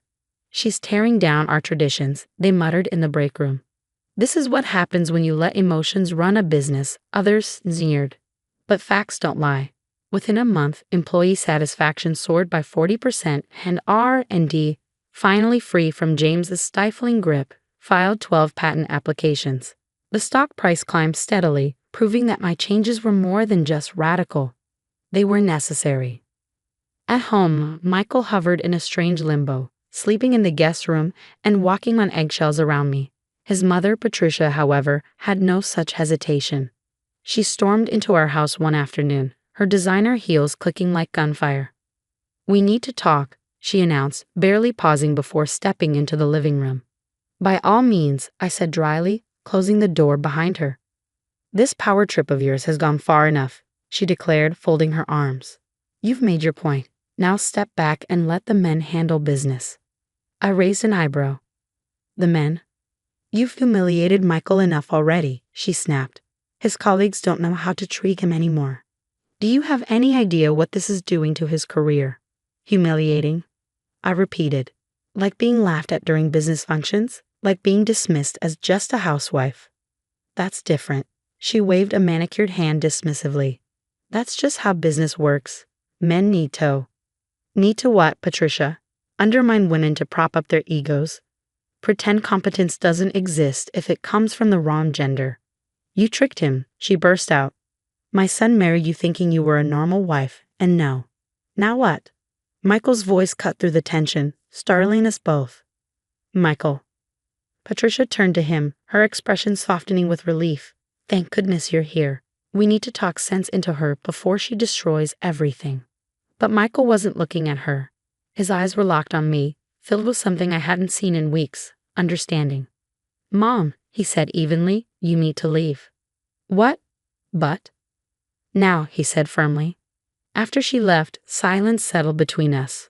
Michael sank onto the couch, exhaustion etched into his face. "I heard everything," he said quietly, "and I finally realized I've been just like her, treating you like you needed to be managed, not supported. And I'm sorry." I sat down beside him, keeping a cautious distance. "I didn't want to outshine you, Michael. I just wanted your respect as your wife, as a partner, as a person." "You have it," he said softly. "I know I don't deserve your trust right now, but I want to earn it. Not because of your money or your power, but because I love you. And I want to be the partner you deserve." My phone buzzed, breaking the moment. It was Sarah. "Jennifer," she said when I answered, "James has withdrawn his lawsuit.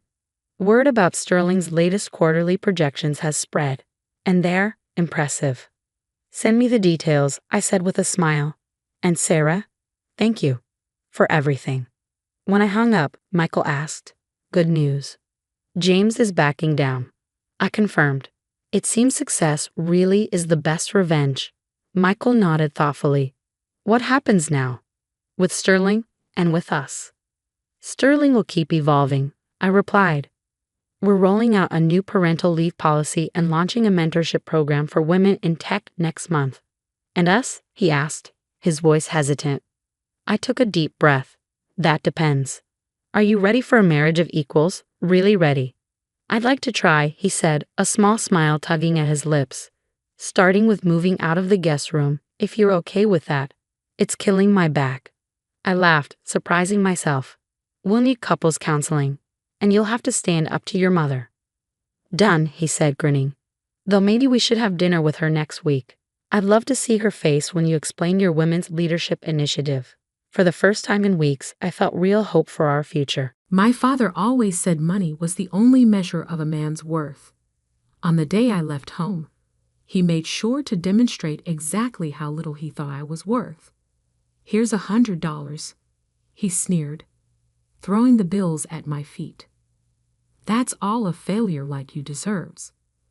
I was 22, fresh out of college with an engineering degree my parents hadn't bothered to attend the ceremony for. Standing in our expansive living room, my single suitcase packed with everything I owned, I watched the bills flutter to the marble floor like fallen leaves. The Harrison family fortune loomed around us. Crystal chandeliers, antique furniture, priceless art, all of it screaming old money and older pride.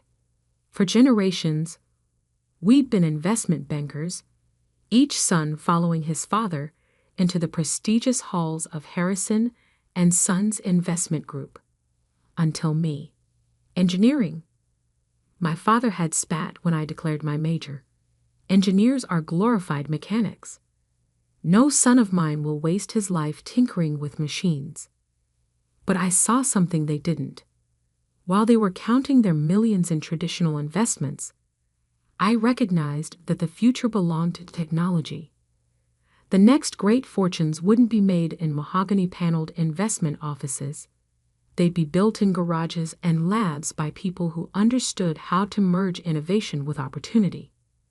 My mother stood by the grand staircase, martini in hand at barely noon. James, darling, there's still time to fix this. Come back to the firm. Your father can smooth things over with the board. I looked at her, really looked at her, seeing the practiced smile that had never quite reached her eyes. Growing up, I'd watched her measure her worth by the size of her diamond rings, each one larger than the last, as if trying to fill some void that kept expanding. No, Mother, I'm done trying to be what you want. My father's face turned that dangerous shade of red I'd grown up fearing. Then get out. You're no longer a Harrison.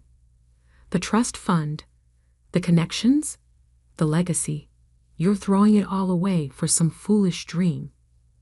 I bent down and picked up the $100.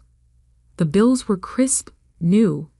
He probably had his assistant get them from the bank specifically for this moment of theatrical cruelty. Keep the trust fund, I said, tucking the bills into my wallet. I'll build something of my own. My father laughed, the sound echoing off the high ceilings. You? Build something? You can barely dress yourself properly. He gestured at my simple button-down shirt and slacks, so different from his custom-tailored suit. Without the Harrison name, you're nothing. Those words would echo in my mind for years to come, driving me through countless sleepless nights and impossible challenges. But in that moment, I just smiled. Watch me. I walked out of that mansion with $100, a suitcase, and an engineering degree they thought was worthless. My childhood home's enormous iron gates closed behind me with a final, dramatic clang. Standing on the sidewalk, I realized I had no car. It was in my father's name. No place to live. The apartment near college had been paid for by the trust fund, and exactly $100 to my name. But I had something they didn't understand: a vision of the future and the skills to build it. I walked to the bus station, bought a $40 ticket to Silicon Valley, and used another $10 on a burger and fries. Sitting in that greasy diner, watching buses come and go, I opened my notebook and wrote 3 promises to myself. I would never use the Harrison name for gain. I would build something that would change the world. When I returned, it would be on my own terms. $50 left. Not enough to rent a place, barely enough to eat for a few days. But I had my laptop, my degree, and most importantly, an idea that had been forming in my mind throughout college. The world was rapidly moving toward renewable energy, but there was a critical problem no one had solved: storage. Solar and wind power were becoming cheaper, but batteries remained inefficient and expensive. I had developed a theoretical design for a new type of energy storage system, one that could revolutionize the entire industry. The problem was, building it would take millions in funding, years of research, and resources I didn't have. My professors had called the idea brilliant but impractical. My father had called it delusional. I called it my future. As my bus pulled away from the station, I watched my hometown disappear into the darkness. I'd spent 22 years trying to be the son they wanted. Now it was time to become the man I was meant to be. Little did I know that this $100 journey was the beginning of a story that would reshape the entire energy industry. In 10 years, I would build a company worth billions, revolutionize how the world stored and used energy, and return home not as the prodigal son, but as someone they never imagined I could become. But first, I had to survive Silicon Valley with $50 and a dream that wouldn't die. Silicon Valley wasn't the gleaming tech paradise I'd imagined. My first night, I slept on a bench in a park in Palo Alto, using my laptop bag as a pillow and my jacket as a blanket. By morning, my $50 had become $30 after buying a cup of coffee and a bagel at a local cafe. But that cafe changed everything. "You're going to get robbed sleeping out there," the barista said, watching me try to stretch my coffee for hours while using their Wi-Fi. Her name was Maya, and instead of kicking me out, she offered me a deal: help fix their constantly breaking espresso machine, and I could sleep in the storage room after hours. I fixed their machine in 20 minutes. The owner was so impressed, he offered me a part-time job doing maintenance work. Just like that, I had income and a place to sleep, even if that place was a room full of coffee beans and paper cups. During days, I worked at the cafe. During nights, I refined my energy storage designs, using the cafe's Wi-Fi to research patents and technology trends. Maya would sometimes bring me leftover pastries, peek at my complex diagrams, and ask questions that actually helped me clarify my thinking. "So basically, you're building a better battery?" she asked one night. "Not exactly," I explained, showing her my sketches. "Traditional batteries waste too much energy during storage and transfer. My design uses a new type of molecular structure that could store energy at almost 100% efficiency." She stared at the diagrams. "And why isn't anyone else doing this?" "Because it's theoretically impossible," I grinned. "But I think I found a way." 3 months of cafe work gave me enough savings to rent a tiny room in a shared house with 5 other tech dreamers. It wasn't much, but it had a desk where I could work. I also started freelancing as a technical consultant, helping local startups with engineering problems. That's how I met David Chen.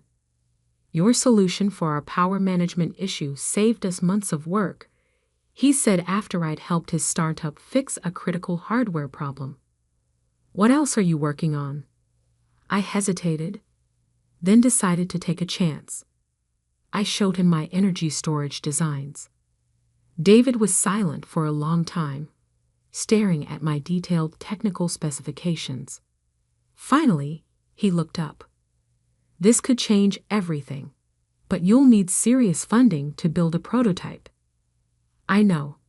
I didn't tell him about my family's wealth, about the trust fund I'd walked away from. I'm working on it. David proved to be more than just another client. He introduced me to Dr. Sarah Wong, a leading researcher in molecular engineering at Stanford. She spent 6 hours grilling me about my designs, trying to find flaws in my theories. It's ambitious, she finally said. Maybe impossible. But if it works, she paused. I have some connections at Berkeley's Energy Research Center. Would you be interested in using their lab facilities? Would I be interested in accessing one of the world's top research facilities? Yes, I managed to say calmly. I would. For the next year, I worked 4 jobs. Cafe maintenance in the mornings, freelance consulting during the day, research at Berkeley's labs in the evenings, and refining my designs late into the night. I lived on energy drinks and determination. Then came the breakthrough. It happened at 3 a.m. in the Berkeley lab. I'd been testing different molecular configurations for weeks, trying to find the perfect structure for energy storage. When the test results came back, I checked them 3 times because I couldn't believe what I was seeing. It worked. The prototype stored energy at 98.7% efficiency, nearly perfect energy transfer, something that was supposed to be impossible. Dr. Wong verified my results herself. This isn't just a breakthrough, she said, staring at the data. This is revolutionary. Within a week, I had meetings with 3 major venture capital firms. David helped me prepare my pitch, and Maya came over every night to help me practice, throwing tough questions at me until my answers were perfect. The first 2 VC firms said the same thing. Brilliant, but too risky. The third meeting was different. Your technology could revolutionize renewable energy storage, said Alexandra Martinez, the lead partner at Quantum Ventures. But why should we trust a 23-year-old unknown? I met her eyes. Because I've spent the last year proving impossible things are possible. Give me a chance to prove one more. They invested $5 million for a 25% stake in my company, which I named Nova Energy Systems. The name was a private joke, a new star rising from nothing. I moved the research to our own facility, hired a small team of brilliant engineers, and worked harder than ever. We faced countless technical challenges, numerous failures, and moments when it seemed everything would fall apart. But 2 years later, we did it. Our first commercial-scale energy storage system was ready for testing. When the results came in, they exceeded even our highest expectations. Our system could store and deliver energy with 99.1% efficiency, nearly 3 times better than the best existing technology. The energy industry exploded with interest. Solar and wind power suddenly became not just viable, but economically superior to fossil fuels. Every major power company wanted our technology. Nova Energy Systems went public 3 years after that first VC investment. The stock price doubled on the first day. By the end of the week, my stake in the company was worth over $100 million. I bought my first suit since leaving home, not from the expensive tailor my father used, but from a boutique that catered to tech executives. Maya, now our head of operations, helped me choose it. Planning to show off for someone, she asked with a knowing smile. No, I said. adjusting the perfectly fitted jacket. But I think it's time to pay a visit home. I hadn't spoken to my family in 5 years. Through business news and social media, I knew Harrison and Sons Investment Group was struggling. Traditional investment banking was dying, disrupted by financial technology and changing markets. They needed to adapt, to invest in new technologies. Exactly what I had tried to tell them years ago. Now they were facing their biggest crisis yet. A hostile takeover attempt by a mysterious tech-focused investment firm. What they didn't know was that the firm, Digital Horizon Capital, was a subsidiary of Nova Energy Systems, my company. I booked a flight home, my $100 million net worth a far cry from the $100 I'd left with. But I wasn't going back to reconcile or to gloat. I was going back to buy the company that had declared me worthless. Maya caught me staring at my old family photo before I left. "Are you sure about this?" I tucked the photo away. They taught me that money was the only measure of worth. Time to show them exactly what I'm worth. I didn't know then that my return would shake the Harrison family to its core, that my revenge would be both sweeter and more complicated than I'd imagined, or that the $100 lesson they taught me would end up costing them everything. But I was about to find out. The Harrison and Sons Investment Group headquarters hadn't changed. The same imposing limestone building, the same gold lettering, the same air of old money arrogance. But this time, I walked in through the front door not as the disappointing son, but as the CEO of the company trying to acquire them. "Mr. Blake here to see the board," I told a receptionist, using the name I'd adopted after leaving. She directed me to the top floor, not recognizing the prodigal son returning home. The Harrison boardroom was exactly as I remembered. Dark wood paneling, oil paintings of past chairmen, the family crest carved above the fireplace. I played under that table as a child, listening to my father negotiate deals and destroy competitors. Now I sat at the head of that table, waiting. They filed in one by one, board members, executives, and finally, my father. He'd aged more than 5 years should allow. His once commanding presence diminished by stress and failing fortune. He didn't recognize me at first, his eyes sliding past me as he took his seat. "Gentlemen," I began, "I'm here representing Digital Horizon Capital regarding our offer to acquire Harrison and Sons. We're not interested in being acquired by some tech upstart," my father snapped, still not really looking at me. "Harrison and Sons has stood for 150 years and will collapse within 5 if you don't adapt." I cut in, letting my natural voice replace the carefully neutral tone I'd been using. "Isn't that right, Father?" The room went deadly silent. My father's face went from red to white as recognition dawned. "James?" "Hello, Father. Miss me?" One of the board members, old Mr. Peterson, who'd known me since childhood, actually gasped. "Little James Harrison?" "Actually, it's James Blake now," I corrected him. "And I'm here to discuss the future of this company." My father's shock turned to anger. This is some kind of trick. You're working for Digital Horizon?" I smiled. "No, Father. I own Digital Horizon. It's a subsidiary of Nova Energy Systems." I enjoyed watching their faces as the connection hit them. Yes, that Nova Energy Systems. The company revolutionizing energy storage technology worldwide. "Impossible," my father whispered. You left with nothing." "No," I said softly. "I left with $100. Your last lesson about the value of money. Would you like to know what that lesson bought?" I nodded to my assistant, who began distributing folders to each board member. Nova Energy Systems is now worth $4.2 billion. Digital Horizon Capital, which you somehow failed to investigate properly, is our investment arm.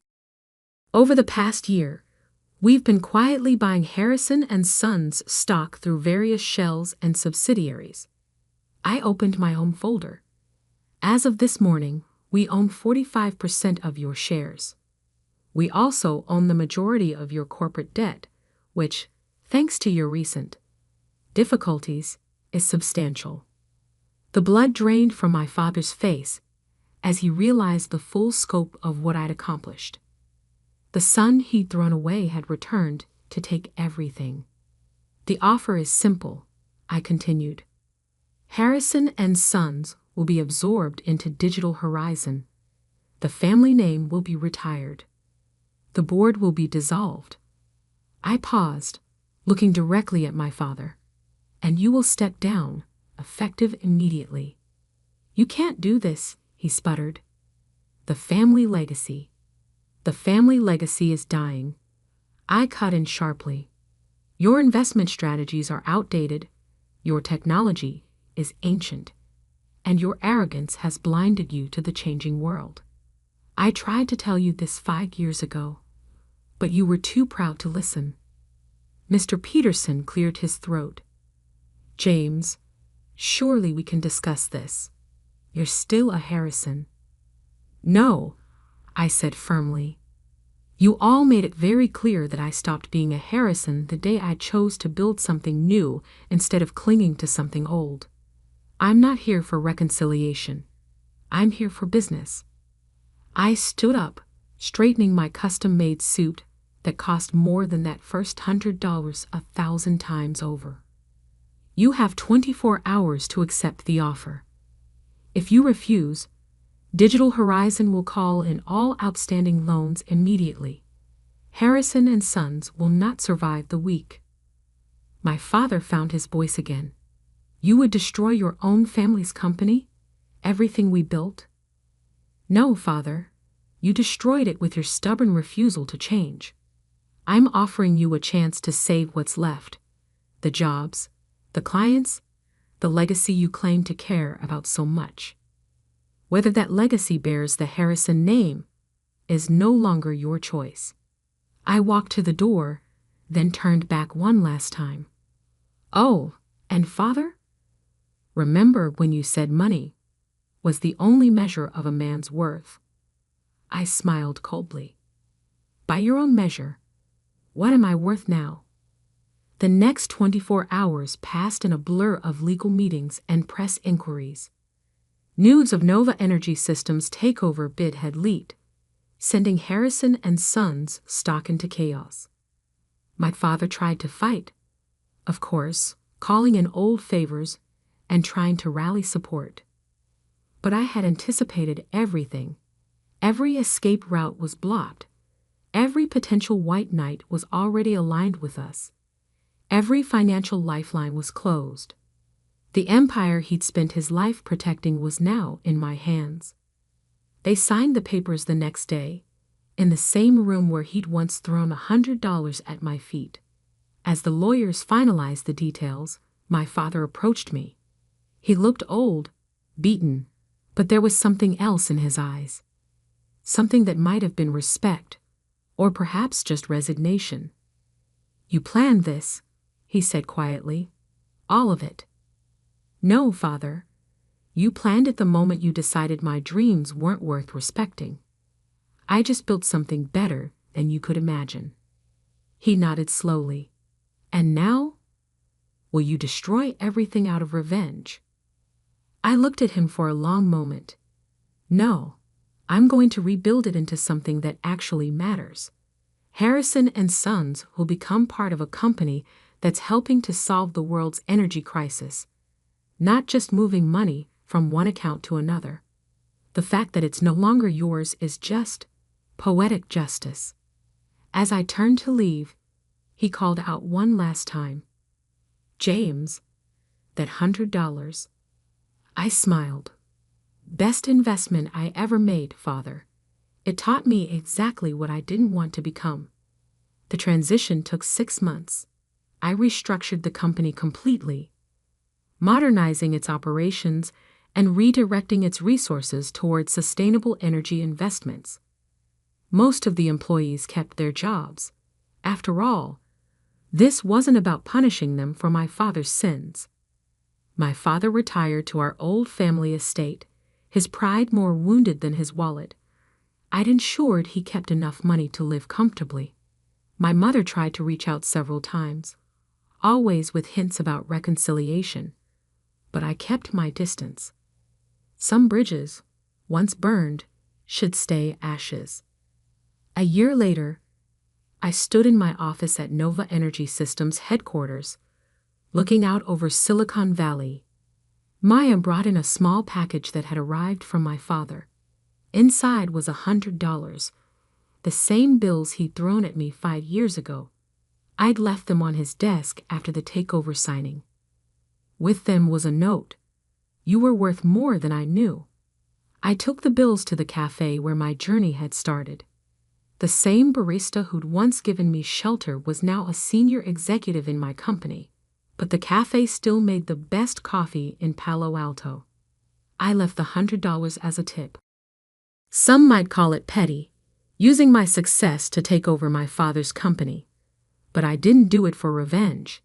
I did it because sometimes the only way to fix a broken legacy is to tear it down and build something better in its place.